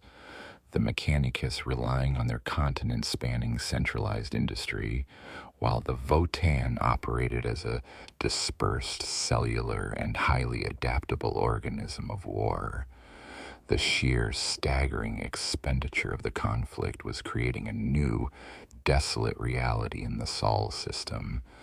The asteroid belt was being visibly depleted as the Brachiours consumed it. The scrap fields from the naval battles had become so dense they posed a navigational hazard, glittering nebula of dead metal and frozen corpses. On Mars, entire regions were being stripped bare to feed the forges, the red deserts turning a sickly gray as every ounce of iron oxide was scraped from the soil. The war was devouring not just armies and fleets, but the very substance of the worlds it touched. It was a bonfire of civilizations, and both sides were grimly determined to hurl their entire existence into the flames until only one was left standing. The cost was no longer a factor in any equation. It had become the equation itself. The Gilded Fist Coalition hung in the high orbit of Mars like a shard of obsidian. They were victorious, having shattered the outer defenses and navigated the treacherous path to the red planet itself, yet they were also crippled. The canticle of annihilation had left deep, festering wounds in their fleet, and the attrition of the campaign had thinned their ranks. Below them, Mars was a fortress. Despite the betrayal of the Logos Historica, Kal Ursurt's augurs could detect vast armies on the move, legions of Skitarii and cohorts of Nightwalkers converging on the Olympus Mons caldera. The Fabricator General, though deceived, would not remain so for long. A conventional planetary assault, a slow, grinding war for the surface, was now impossible. They had lost the strength for it, and they had lost the time. A council of war was convened on the bridge of the Fist of Ymir. The hololith displayed the crimson globe of Mars, its surface crawling with the sigils of Mechanicus armies. The mood was grim, the weight of their losses and the magnitude of the final task pressing down on them all. They had paid an unimaginable price to reach this point, but the final prize, the Ancestor Core, was locked away beneath kilometers of rock and steel, defended by the heart of the Martian war machine. Our fleet cannot maintain orbital superiority against the full might of their returning armadas, stated the Kal of the Trans-Hyperion Alliance contingent, a pragmatic kin named Fendrig Stonebrow. Our ground forces are too few to conquer this world. We have fulfilled the first part of the grudge. We have brought them to their knees. Perhaps now we should withdraw, consolidate, and return in greater strength. A murmur of assent went through some of the assembled Kals. The cost had been high, and the risk of total annihilation was now very real. But Ursurt slammed his gauntlet on the table, the sharp crack silencing the room. "Withdraw?" he snarled, his voice a low, dangerous growl. "We came here to reclaim a first one. We came to settle a grudge born of sacrilege. Do you see our ancestor here among us? Is the grudge paid?" He swept his gaze across the faces of his peers. "No. To leave now is to fail. To leave now is to render every sacrifice we have made meaningless. The path forward is blocked, but there is always a path for those with the will to carve it." He gestured to the hololith, zooming in on the colossal shield volcano of Olympus Mons. "The prize is there," he said, pointing to the caldera. "The Fabricator General's sanctum and our ancestors' prison lie beneath that mountain. A direct assault is impossible. A siege is impossible. His voice dropped, filled with a cold, hard finality. Therefore, we will not assault. We will deliver. He brought up a new image on the display. It was a ship, but one unlike the warships of the fleet. It was a Colossus-class bulk hauler, the Oathgold's burden. These vessels were the workhorses of the League's vast, ugly, and incredibly durable ships designed to transport entire asteroids or the output of a decade of mining. The Oathgold's burden was a mountain of a ship, its structure massively over-engineered to withstand the stresses of hauling stellar bodies. "This is the Cornerstone Protocol," Ursert announced, the ancient, almost mythical name silencing any further dissent. The protocol was a Votan legend, a last resort strategy from a forgotten age of desperation. It was a plan of such colossal, self-destructive single-mindedness that it had not been enacted in millennia. The plan was terrifyingly simple. The Oathgold's burden would be stripped of all non-essential systems. Its already formidable armor would be reinforced with the plating scavenged from a dozen crippled cruisers.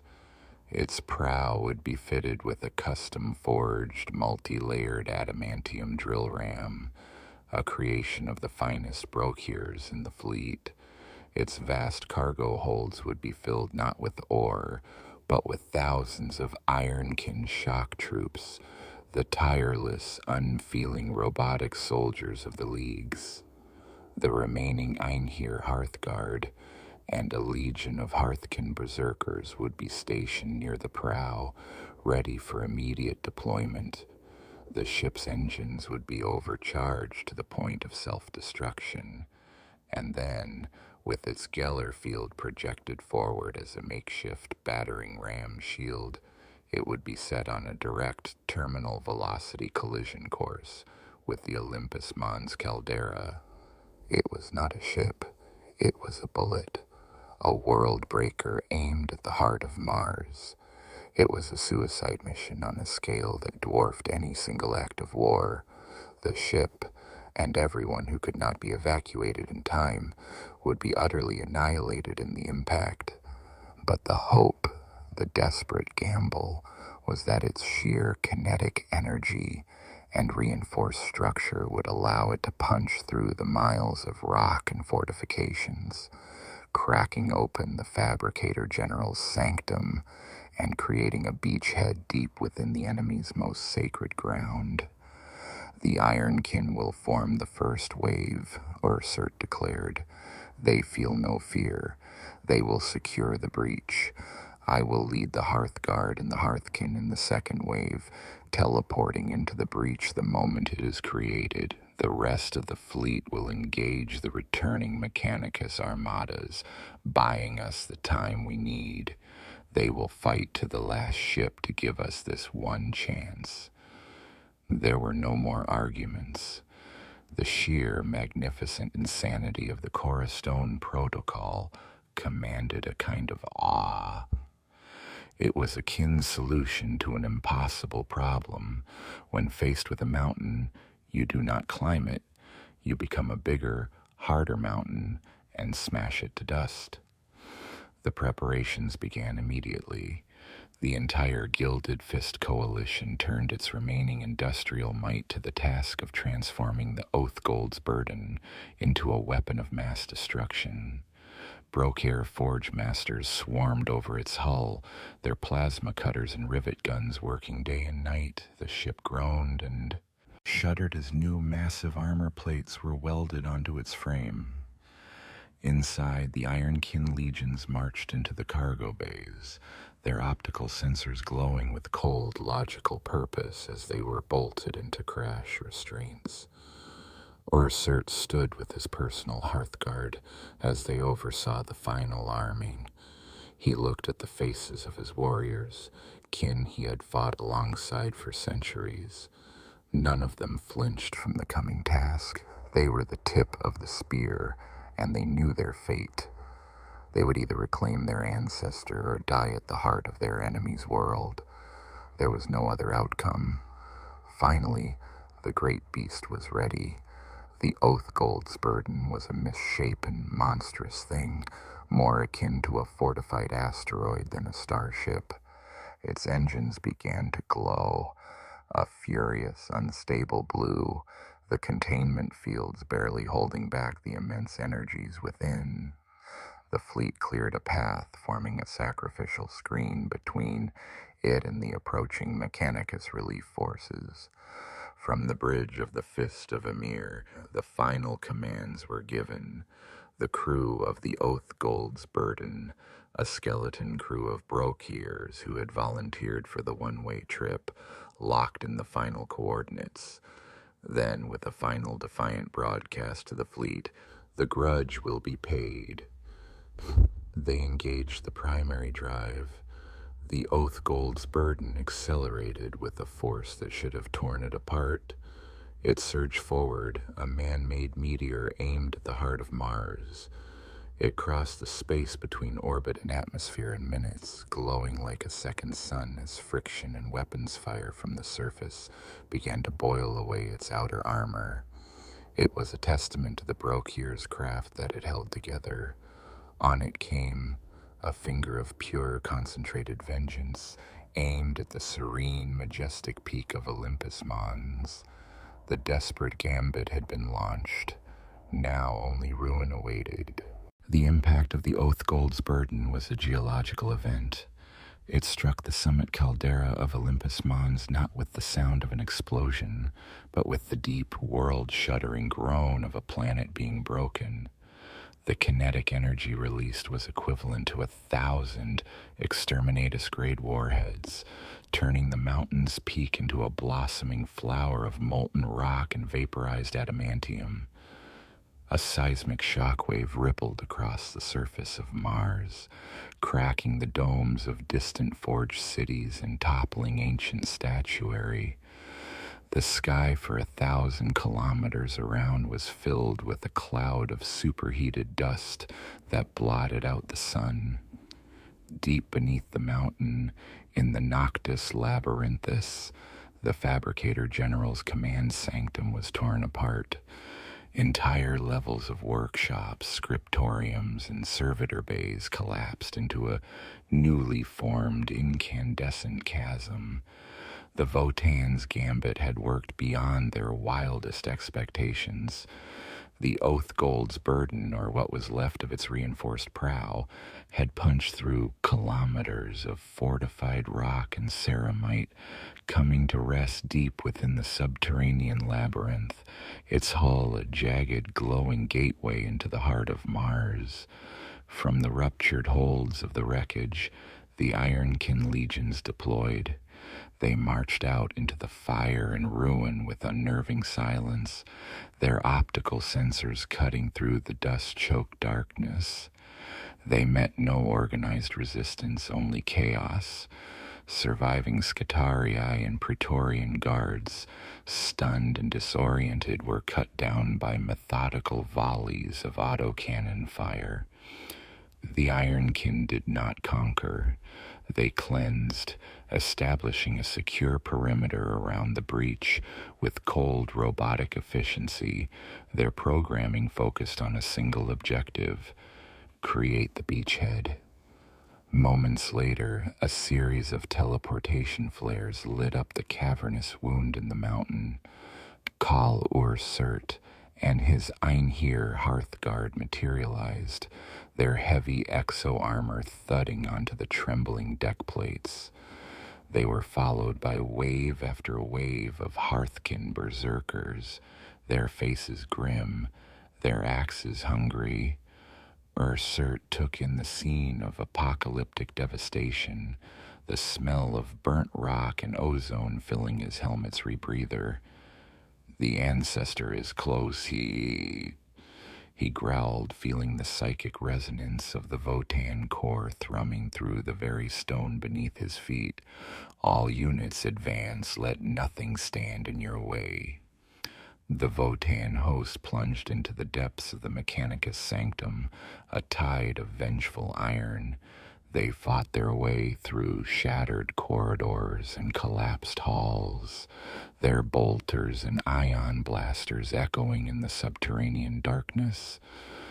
They were a force of pure destruction, every warrior a veteran, every shot fired with deadly purpose.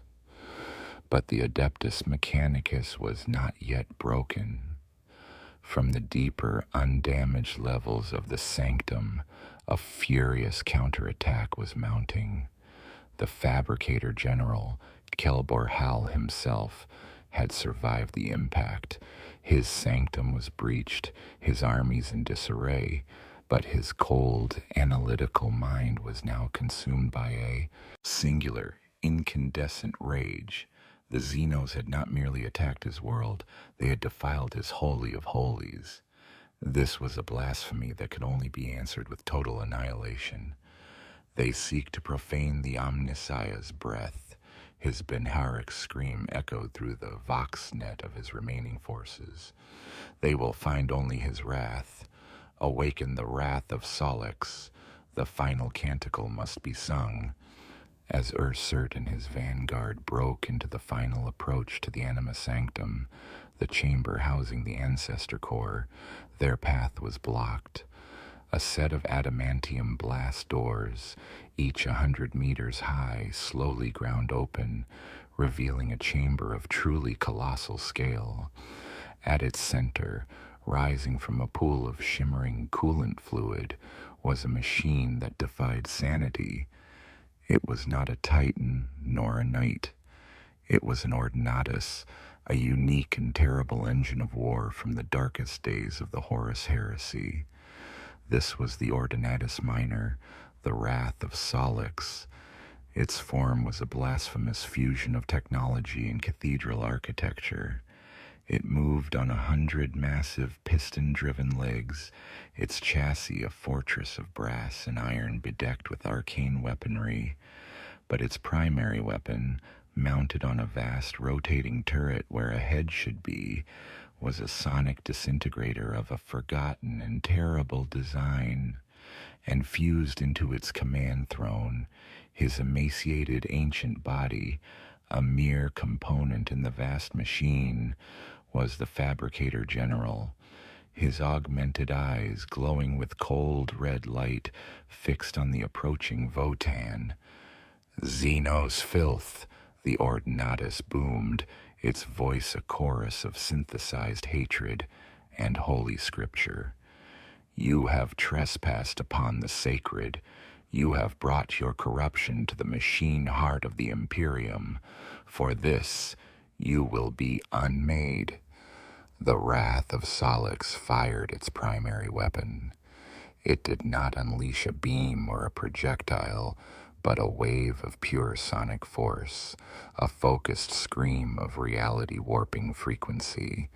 A squadron of Hearthkin warriors caught in the wave simply ceased to exist. They did not explode or melt. They were disassembled at a molecular level, their armor, weapons, and flesh turning into a cloud of drifting gray dust. Ursert and his Hearthguard stood their ground, their heavy exo-armor shuddering, the very bonds of their atoms straining under the sonic assault. It is just another idol, Ursert roared, forcing himself forward against the crushing pressure.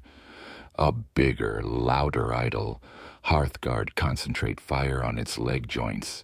Berserkers find a path around its flanks. Bring it down. The final battle began. The chamber became a maelstrom of light and sound. The Hearthguard's vulcanite disintegrators and conversion beamers hammered against the Ordinatus's void shields, causing them to flicker and spark like a raging storm. The wrath of Solix retaliated with its myriad secondary weapons, its hellfire plasma cannons, and Vulcan megabolters turning the chamber floor into a cratered hellscape. Ursert saw that a ranged duel was suicide. He and his machine were a microcosm of the war itself. the pragmatic, brutal efficiency of the kin against the monolithic, faith-driven power of the Mechanicus. He had to get closer. To me, he yelled to his personal retinue of Hearthguard champions. We will climb the mountain.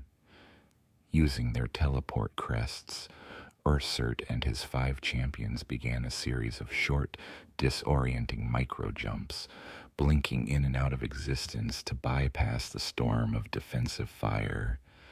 They appeared on the Ordinatus's vast armored back, their magnetic-soled boots clamping onto the hull. The Fabricator General, enraged by this personal violation, directed swarms of mechadendrites and servo-skulls to repel them, but the Hearthguard were implacable, their plasma axes and concussion gauntlets smashing the smaller constructs aside. They fought their way up the Ordinatus's back, a desperate ascent up a moving, fighting fortress. Below them, the battle raged, the Hearthkin paying a terrible price for every inch of ground gained. Finally, Ursert reached the command citadel, the armored cockpit where the Fabricator General was fused to his throne. The armored canopy was meters thick, but it was not invincible. For the first one, Ursert bellowed, raising his plasma axe, the Forge Breaker. His champions joined him, their own power weapons held high. Together they brought their axes down in a single, perfectly synchronized strike. The combined energy of 6 master-crafted plasma weapons struck the canopy. It held for a second, then shattered into 1,000 glittering shards. Ursert leaped down into the cockpit, landing before the withered skeletal form of the Fabricator General. The tech priest, his face a mask of wires and ancient desiccated flesh, stared at him with pure, undiluted hatred.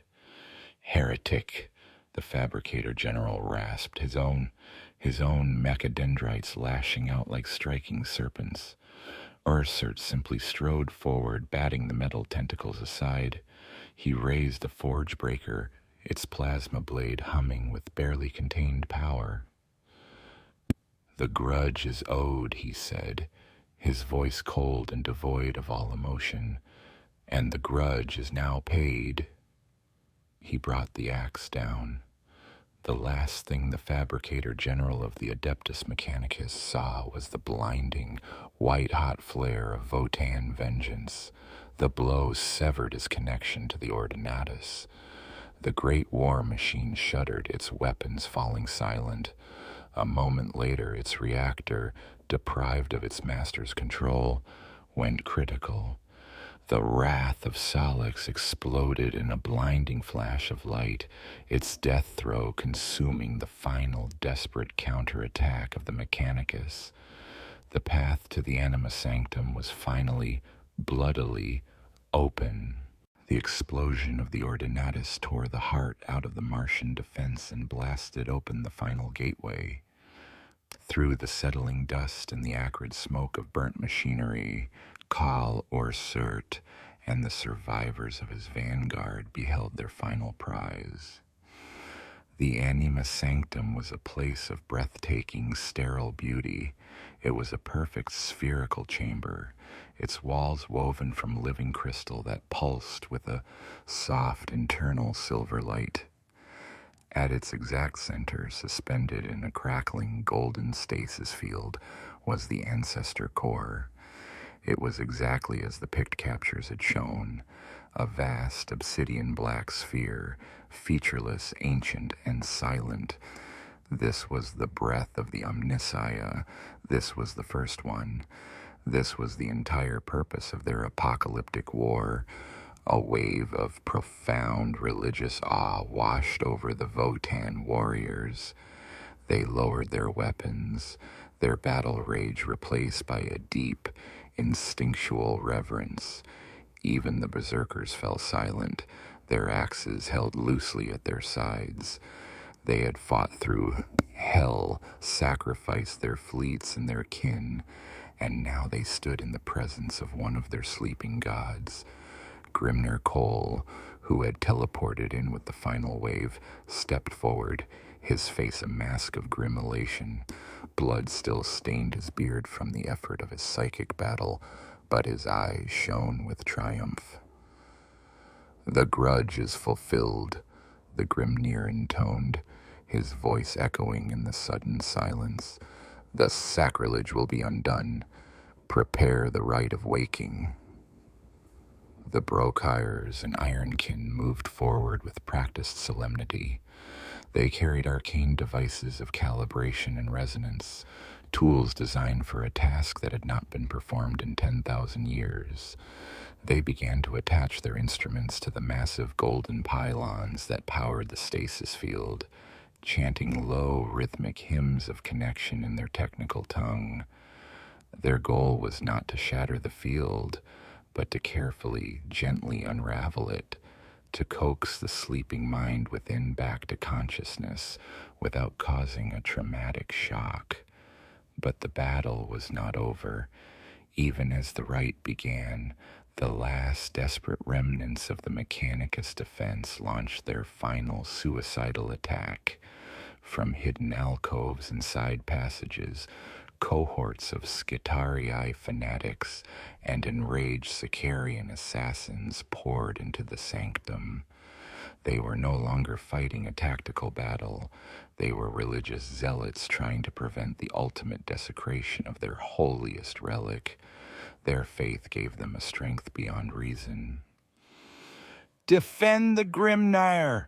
Protect the right!"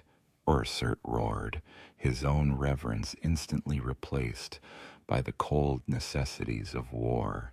He and the Hearthguard formed a living wall of exo-armor around the central platform, a ring of iron and fire to hold back the tide of crimson robes and gleaming steel. The final, most desperate battle of the war for Mars began in the very chamber of its greatest prize. Bolter fire and galvanic shots crisscrossed the sanctum, the blasts reflecting 1,000 times in the crystalline walls, turning the chamber into a dazzling, lethal light show. Hearthguard fell, their armor finally breached by concentrated fire. Skitarii were cut down in droves, their fanaticism no match for the superior firepower and resilience of the Votan elite. Ursert fought like a demigod, his axe a blur of plasma, holding the line almost single-handedly against the most determined Mechanicus charges. It was in the heart of this final chaotic battle that disaster struck. A stray shot from a Skitarii transuranic arquebus, a high-velocity sniper round meant for Ursert, missed its target. It ricocheted off a Hearthguard's shoulder plate, spun through the air, and struck one of the primary stasis pylons. The pylon, already under stress from the Brokir's right, overloaded with a deafening crack. A shower of sparks erupted, and the perfectly stable golden stasis field flickered violently. On the platform, Grimnir Cole cried out in alarm. "The containment is failing. The waking is unstable." The golden field, instead of gently dissolving, collapsed in an instant. The anima sanctum was plunged into a sudden, oppressive silence. The obsidian sphere of the ancestor core hung in the air for a single, pregnant moment, and then a wave of pure, undiluted psychic energy erupted from it. It was not a wave of wisdom. It was not a burst of enlightening data. It was a scream, a silent, psychic scream of pure, unending agony. For millennia, the Votan had been dreaming, but it had not been a peaceful slumber. It had been a conscious, aware, and an utterly paralyzed state of imprisonment. It had felt every prayer, every ritual, every moment of its cage, and it had been driven completely, utterly insane by the endless, meaningless sensory input and the sheer, crushing loneliness. The scream was the release of 10,000 years of torment. The effect on the minds in the chamber was catastrophic. The Scitarii, their minds already a fragile blend of flesh and machine, were instantly lobotomized. They collapsed where they stood, their optical sensors dark, smoke trickling from their vox grills. The lesser tech priests had their brains literally cooked inside their skulls, their bodies racked by fatal seizures. The Votan, with their robust, psychically resistant minds, were spared the worst of it, but they were still staggered, thrown to their knees, clutching their helmets, as the raw, unfiltered terror of their god washed over them. Orsert felt an echo of the core's madness, a vision of endless, silent blackness, of being aware but unable to move or speak for an eternity. It was a horror beyond any battlefield, and it almost broke him. But the data scream, as it would later be known, was not confined to the chamber. It erupted outwards from Olympus Mons, a psychic shockwave traveling at the speed of thought. It washed over the entire surface of Mars. Every tech priest, every servitor, every machine spirit connected to the Martian noosphere was struck by it. A third of the Martian priesthood, including the entirety of the treacherous Logos Historica, suffered immediate and catastrophic brain death. Their dreams of revelation were answered with a final, terminal blast of pure horror. The rest were driven mad. The noosphere, the intricate web of data that was the lifeblood of Mars, became a chaos of screaming, corrupted data.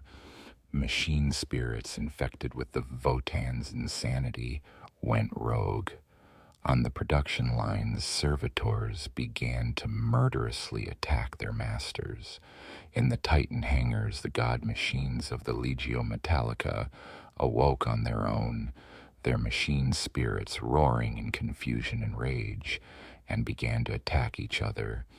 Automated defense systems fired indiscriminately, leveling entire hab blocks.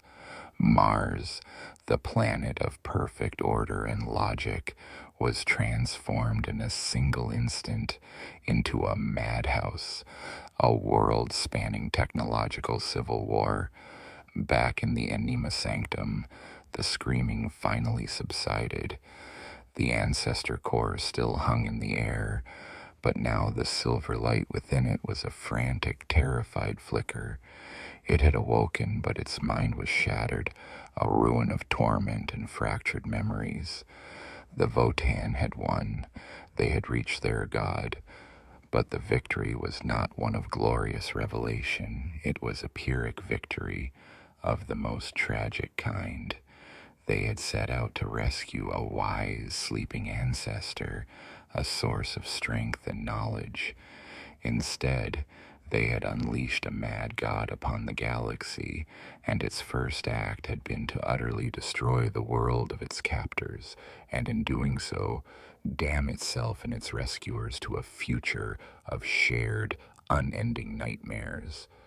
The grudge was paid, but the cost was a sanity that could never be reclaimed. The data scream was more than just a psychic attack. It was a beacon.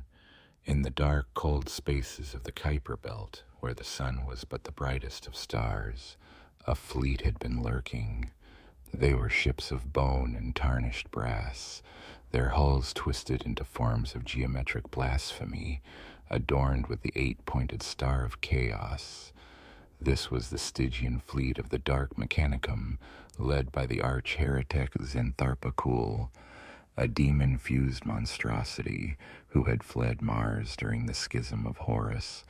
For millennia, they had haunted the fringes of the Sol system, parasites feeding on imperial shipping, dreaming of the day they could reclaim their former home. Xantharpacool had been drawn by the echoes of the burgeoning war, but had remained hidden, a scavenger waiting for the predators to weaken each other. The psychic detonation of the canticle of annihilation had been a tantalizing tremor, a hint of the forbidden archaeotech being unleashed. But the data scream was a clarion call. It was a psychic supernova of pain, madness, and, most importantly, Xenos' technological power.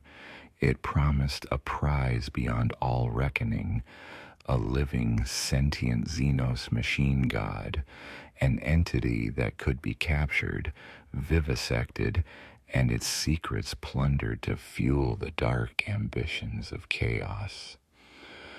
The red planet screams a new canticle of oblivion.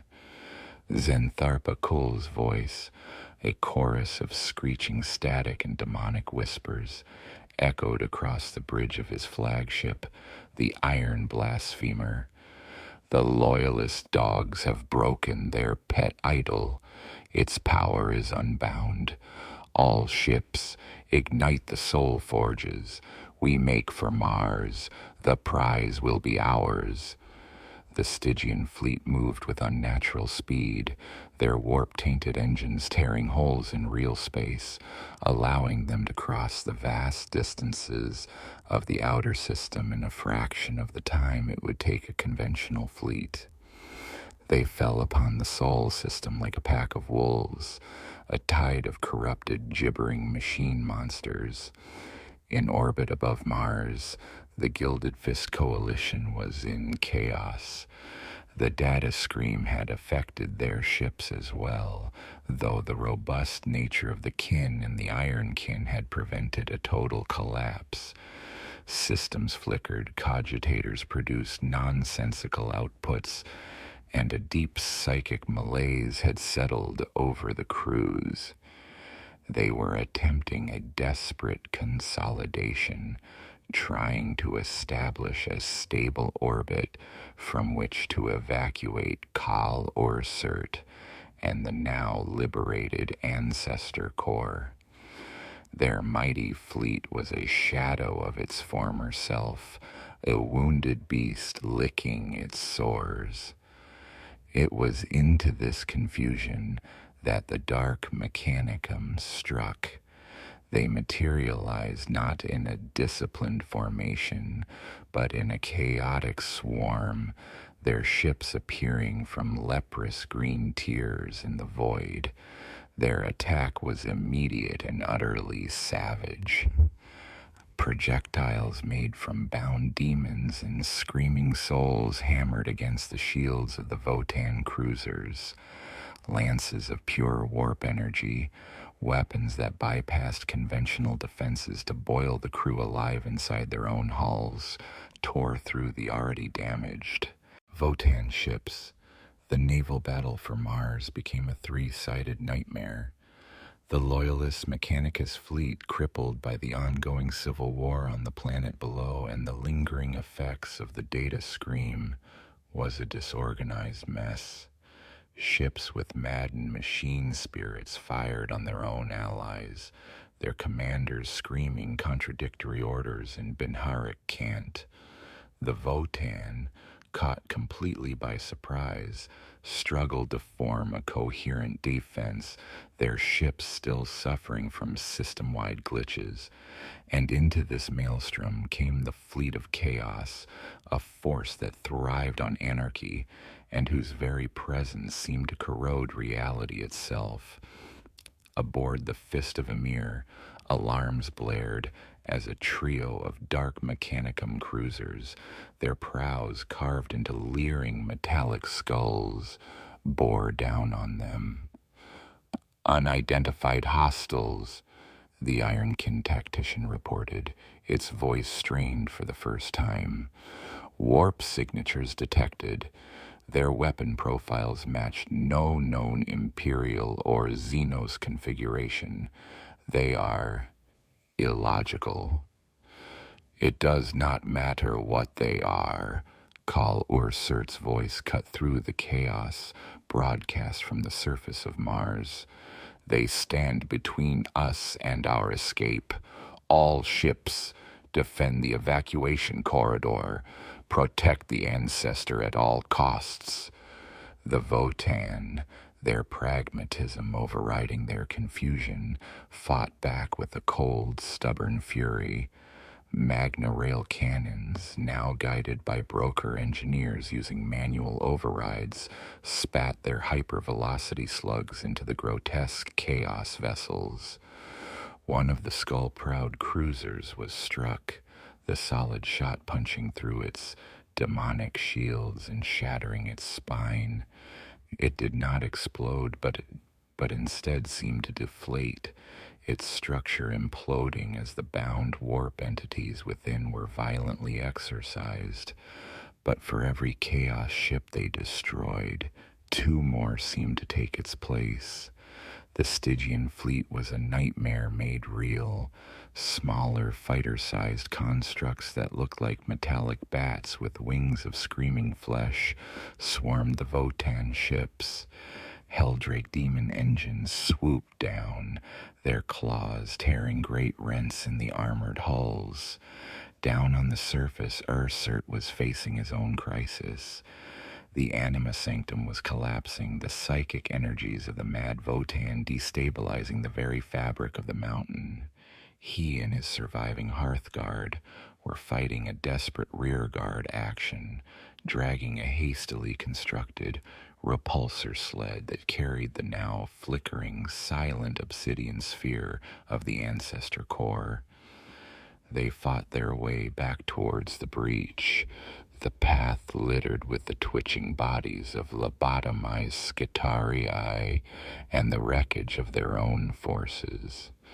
The shattered front was everywhere. In orbit, the 3 fleets tore at each other in a chaotic, swirling melee from which no clear victor could emerge. Ships were destroyed not by grand strategy, but by sheer random proximity and overwhelming firepower. A loyalist Mechanicus cruiser, its machine spirit-driven insane, rammed a Votan ironclad, the 2 ships locked in a mutual death embrace. Dark Mechanicum battleship was vaporized by the combined, desperate fire of a Votan squadron, only for its warp core to detonate and drag 2 of its attackers with it into the immaterium. There was no battle line, no strategy, no objective other than survival. The skies of Mars had become a charnel house, a graveyard of 3 distinct technologically advanced civilizations all bent on mutual annihilation. The Votan had come to settle a grudge, but had instead kicked open a door to a far older and more terrible conflict. They were caught between the madness they had unleashed and the damnation that had answered its call. Escape seemed impossible. Their great grudge war had ended, and a new, far more horrific war for survival had begun, a war with no honor, no prize, and no escape from the shattered front. From the golden and violet sphere of Terra, the Adeptus Custodes had watched the unfolding catastrophe with a silence that was itself a form of judgment. Their intelligence network, the eyes of the Emperor, was unparalleled. They had seen the Votan fleet arrive. They had witnessed the fall of Triplex Fall, the massacre in the Elysian Passage, and the brutal grinding war for Ganymede.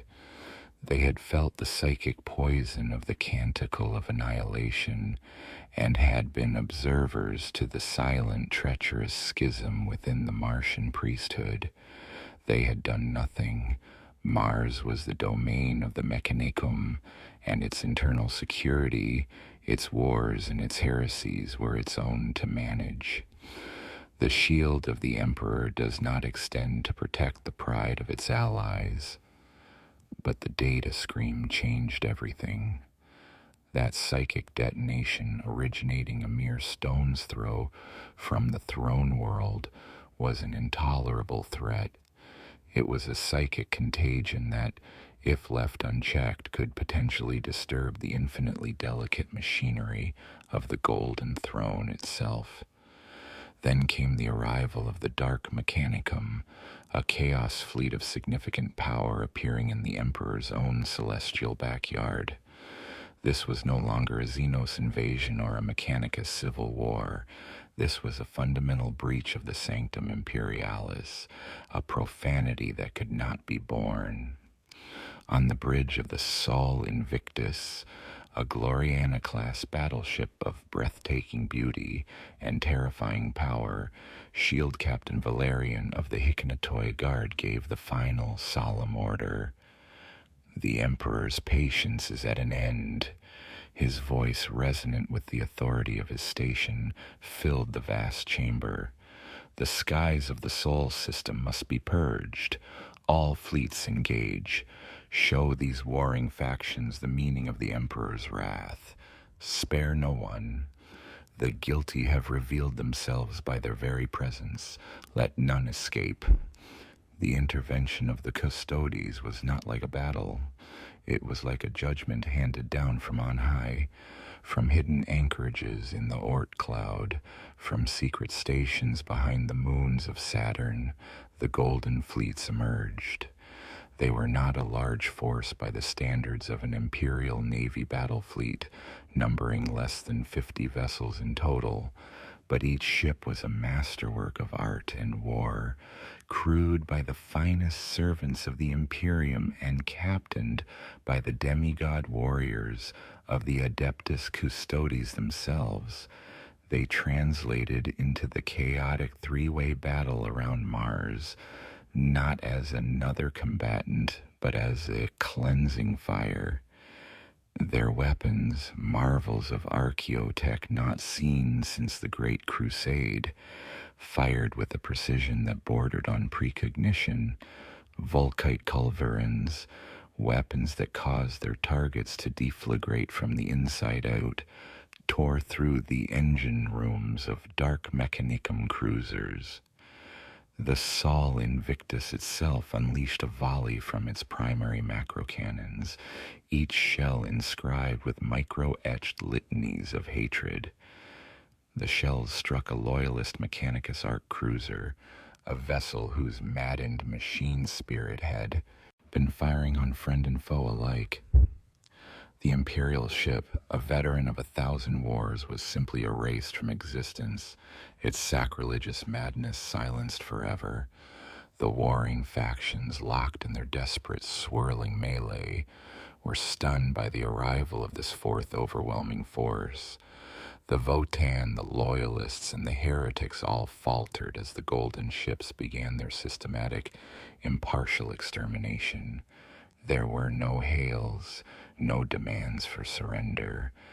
There was only the silent, overwhelming application of force.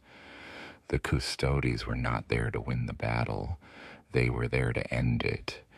Arch-heretic Xantharpa, his demonic senses screaming in alarm at the sheer, uncorrupted psychic purity of the newcomers, realized his prize was lost. Fools! He shrieked across his bridge. The Corpse Emperor's watchdogs are unleashed. Flee, scatter into the warp. The prize is dust. Save yourselves for the long war. The Stygian fleet, which had arrived with such arrogant fury, broke and ran, its ships tearing open new, panicked portals into the immaterium. But they did not escape unscathed. The Golden Fleet pursued them with relentless speed, lance batteries of pure, blinding gold, striking down a third of the heretic ships before they could find their escape. The loyalist Mechanicus forces, what remained of them, were thrown into even greater confusion. They recognized the sigils of the Custodes, the guardians of the Emperor himself, and yet these golden ships were firing upon them with the same dispassionate fury as they did the Xenos and the heretics. For a Mechanicus ship to be destroyed by the Emperor's own guard was a contradiction so profound that it caused the logic engines of several magi to simply shut down. For the Votan, this was the final, bitterest irony. They had fought their way to the heart of the Imperium, defeated its greatest technological power, and unleashed a maelstrom of chaos, only to be met by an even greater, more implacable foe. The whispers of a new war had become a deafening roar. Khal Ursert, watching from the surface as the Golden Fleet began to methodically dismantle his own, knew that the grudge was over. The only thing that mattered now was survival. "This is our only chance," he broadcast to the battered fist of Ymir and the handful of cruisers still able to fight. "All ships form on me. We are not running. We are punching a hole. Full power to the forward batteries. Fire on the Golden Flagship. Break their line or die." It was a desperate suicidal charge, a final act of defiance. The remaining Votan warships, scarred and bleeding plasma, turned to face the immaculate, untouched fleet of the Adeptus Custodes. They threw every ounce of their remaining power into a single concentrated alpha strike. A torrent of Magna Rail slugs and conversion beams aimed directly at the Sol Invictus. Shield Captain Valerian watched the incoming attack on his hololith with an expression of cold disdain. "They still fight," he noted, a hint of grudging respect in his voice. "Their stubbornness is admirable, if pointless. All ships brace for impact. Let them break themselves upon the Emperor's shield." The Votan salvo struck the Sol Invictus in a silent, apocalyptic flash. The battleship's void shields, powered by technology far beyond the understanding of the Mechanicus or the Votan, flared with the light of a small star. They held. The great ship barely even shuddered. The Votan had thrown their ultimate fury at the Emperor's guards, and it had amounted to nothing. The reply from the Custodes fleet was instant and utterly devastating. The golden ships moved into a perfect kill formation and unleashed a single coordinated volley. It was not a chaotic barrage, but a work of art, every shot perfectly aimed. Votan cruisers were gutted, their reactors breached. Escorts were vaporized.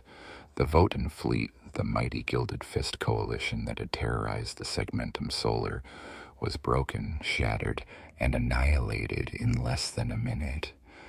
The war for Mars was over. A new, far more one-sided war had begun. The Scouring. The orbital battle was no longer a battle, it was an execution.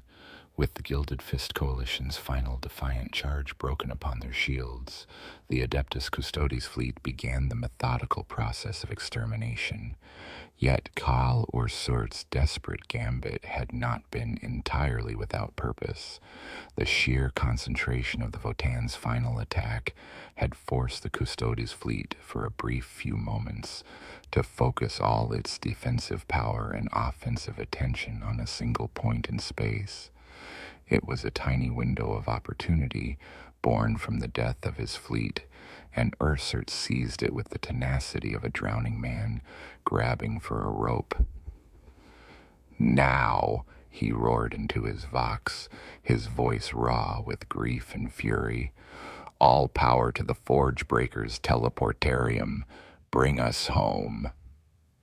Down on the ravaged surface of Mars, Brokhire engineers aboard Ursurt's personal assault lander, the Forge Breaker, slammed their fists down on activation runes. They diverted the lander's entire reactor output, not to its engines or weapons, but to its teleportation beacon. They were creating a psychic flare so powerful it would burn out their systems, a single desperate signal aimed at the one Votan ship that had survived the initial devastating Custodes volley, Ursurt's flagship, the Fist of Ymir. The flagship was grievously wounded, its port side a molten ruin, its engines sputtering. but its core systems, protected by layers of stubborn kin engineering, still functioned. It received the powerful teleport signal and locked on.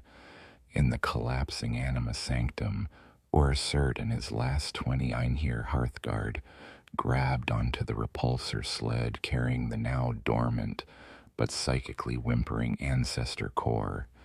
Reality twisted around them, and they were gone, pulled across the void in a scream of displaced particles.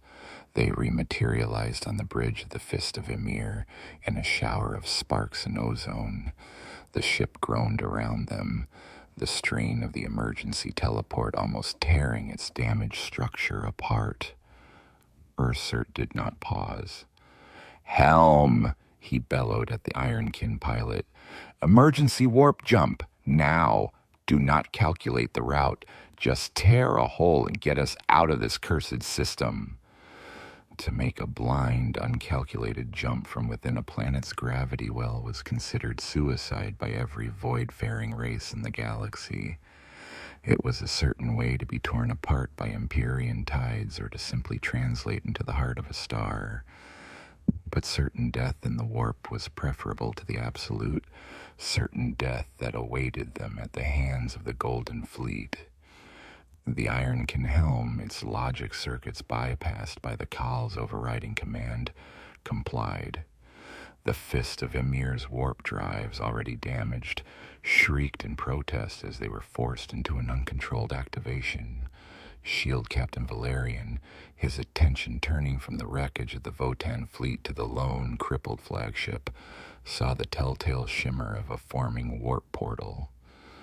"They are attempting to flee," he stated, his voice calm. "Target their drive section. Do not let the Xenos escape with their prize." Lances of golden energy stabbed out from the Custodes fleet, converging on the Fist of Ymir. But they were a second too late. With a sound like tearing reality, a wound of raw, multicolored chaos opened in the space where the Votan flagship floated. The ship plunged through this hole just as the golden lances struck, the portal collapsing behind it with a final violent implosion. The lances passed through empty space. The Fist of Ymir was gone. The escape, however, was far from clean. In the chaos of the blind jump, several smaller escort craft and transports, their captains choosing to follow their call into damnation, made the jump with them. But many were not so lucky. The Custodes fleet cheated of its primary target, turned its cold fury on the remaining pockets of Votan resistance. The scouring began in earnest. Any Votan vessel too slow or too damaged to flee was systematically dismantled by Volkite and lance fire. On the surface, Custodes gunships descended from the heavens, their weapons purging the landing zones and hunting down the scattered survivors of the initial assault. The Votan had come to Mars in their thousands. Less than a handful would escape. The flight of the Fist of Ymir was a nightmare. The ship tumbled through the warp, unprotected by a stable Geller field, tossed and battered by psychic storms. Demonic entities clawed at its hull, their whispers seeping through the Geller field's flickering barrier, promising power and deliverance in exchange for the souls of the crew. But the kin were a stubborn, unspiritual race. Their minds, focused on the material and the ancestral, offered little purchase for the temptations of chaos. Ursert stood on his ruined bridge, clutching the containment field of the ancestor core, which seemed to be the only thing anchoring them to reality. The core's psychic madness, which had been a curse on Mars, was now their salvation. Its chaotic, terrified psychic output was so incoherent and alien that it acted as a kind of repellent to the denizens of the warp, a psychic irritant that made the ship an unpalatable meal. They were shielded from damnation by their own insane, broken god. After an eternity of chaos, the battered flagship fell out of the warp, its drives finally failing. It emerged into the silent black of real space, engines dead, half its decks exposed to the vacuum, a ghost ship bleeding atmosphere and debris. Alarms were silent, the power having failed. Ursert and the handful of survivors stood in the bridge, the only light coming from the emergency runes on their armor, and the faint flickering silver light from within the ancestor core. They had survived. They had escaped. They had fulfilled the grudge and reclaimed their ancestor. But as Ursert looked at the shattered remnants of his command, at the faces of the few warriors who remained from the mighty host that had set out with such righteous fury, he felt no triumph. The Gilded Fist Coalition was no more. Their greatest fleet was a scrap field orbiting a mad world. They had paid for their grudge with the very soul of their people. And now they were adrift, lost in an unknown sector of space, bearing the burden of a mad god whose silent psychic whimpers promised a future filled with nothing but the echoes of its unending torment. The scouring was over for them, but the long, lonely flight had just begun. The grudge war was over. The silence it left behind was more terrifying than the din of battle. In the Sol system, the Adeptus Custodes completed their grim work with dispassionate efficiency. The skies of Mars were cleansed of all unauthorized vessels. The shattered remnants of the loyalist Mechanicus fleet were either destroyed for their madness or interned under armed guard, their crews destined for interrogation and purgation. The last pockets of Votan resistance on the surface were hunted down and exterminated to the last warrior. The Golden Fleet then established a quarantine cordon, a wall of inviolable authority around the Red Planet. No ship would enter or leave Martian orbit without their explicit sanction. Mars was now a prison, its own wardens turned into its inmates. The legacy of the war on Mars itself was one of utter, irredeemable ruin. The data scream of the awakened Votan had shattered the planet's delicate technological ecosystem. The noosphere was a cacophony of insane data ghosts and warring machine spirits. Forges had fallen silent, their automated systems locked in endless paradoxical logic loops. Titans of the Legio Metallica, their machine spirits driven feral, roamed the rust-colored deserts, engaging in pointless, destructive duels with one another. The planet of pure logic had become a monument to insanity. The Adeptus Mechanicus as a unified political and religious entity was broken. Schisms and cults erupted across the planet, some magi attempting to placate the maddened machines, others seeking to purge them with fire and sanctified scrap code, and a few, driven to ultimate heresy, beginning to worship the echo of the Votan psychic scream as a new, terrible aspect of the Omnissiah, the technological output of the Imperium's heart, had been crippled for centuries, perhaps millennia to come. The breath of the Omnissiah, the holy relic they had worshipped for 10,000 years, was gone, and the truth of its origin, a truth that could shatter the foundations of their cult, was a secret the Custodes would now ensure was buried forever beneath a mountain of classified edicts and summary executions. Far away in the cold, uncharted void, the Fist of Ymir drifted. It was a tomb ship, a ghost of its former glory. Call Ursert, and the few hundred survivors of the Gilded Fist Coalition began the long, arduous process of survival. The Brokiers, working with scavenged parts and sheer stubborn genius, managed to restore minimal power, enough for life support and sublight propulsion. They were lost, but they were kin. They would endure. The true legacy of the war, however, lay in the obsidian sphere they had brought with them, now secured in the flagship's most shielded hold. The Ancestor Core was not the font of wisdom they had sought. It was a source of constant, low-level psychic dread. Its fractured mind broadcast a stream of incoherent nightmares, fragmented memories from its 10 millennia of conscious paralysis. It showed the kin visions of the dark age of technology, of humanity's true terrifying power, and of the cosmic horrors that had brought it to ruin. It whispered of the men of iron, of the fall of ancient empires, and of the true nature of the beings that lurked in the void. It was a fire hose of forbidden knowledge, delivered through the lens of pure agony.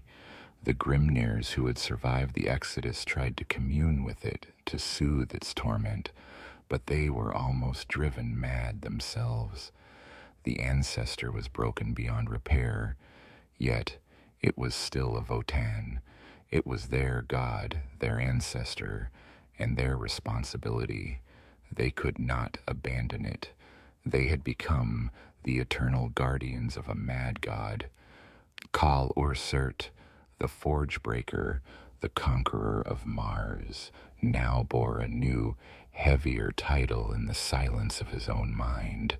The Warden. The legend of the Grudge War would ripple through the galaxy. The Imperium would suppress the truth with brutal ferocity, blaming the devastation of Mars on a sudden, catastrophic warp incursion and a subsequent outbreak of scrap code heresy.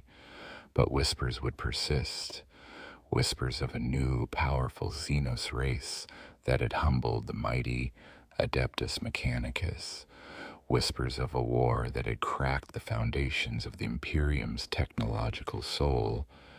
Among the scattered leagues of Votan, the legend would be a darker, more cautionary tale. It would be the story of the Gilded Fist Coalition, the greatest armada ever assembled, which had sailed off to reclaim a god and had vanished from existence. It was a story of a grudge paid at an impossible price, a victory that was indistinguishable from utter defeat. The Votan had proven they could challenge the greatest powers of the galaxy, but they had also learned a terrible lesson about the nature of the universe and the sleeping horrors that lay at its heart. The ultimate legacy was one of ash and echoes. Mars was a world of ash, its faith and forges ground into dust. The Gilded Fist Coalition was a fleet of echoes, its glory a fading memory in the minds of a few haunted survivors. A new balance of power had been forged in the Sol system, one where the Adeptus Mechanicus was weakened and humbled, and the shadow of the Adeptus Custodes now loomed large over their affairs. And Kal Ursert, adrift in the endless night with his broken prize, knew that the true war was not over. He had not ended a conflict. He had merely inherited a new, more terrible one, a war not for territory or resources, but for the sanity of his people, a war against the screaming nightmares of the god they had sacrificed everything to save.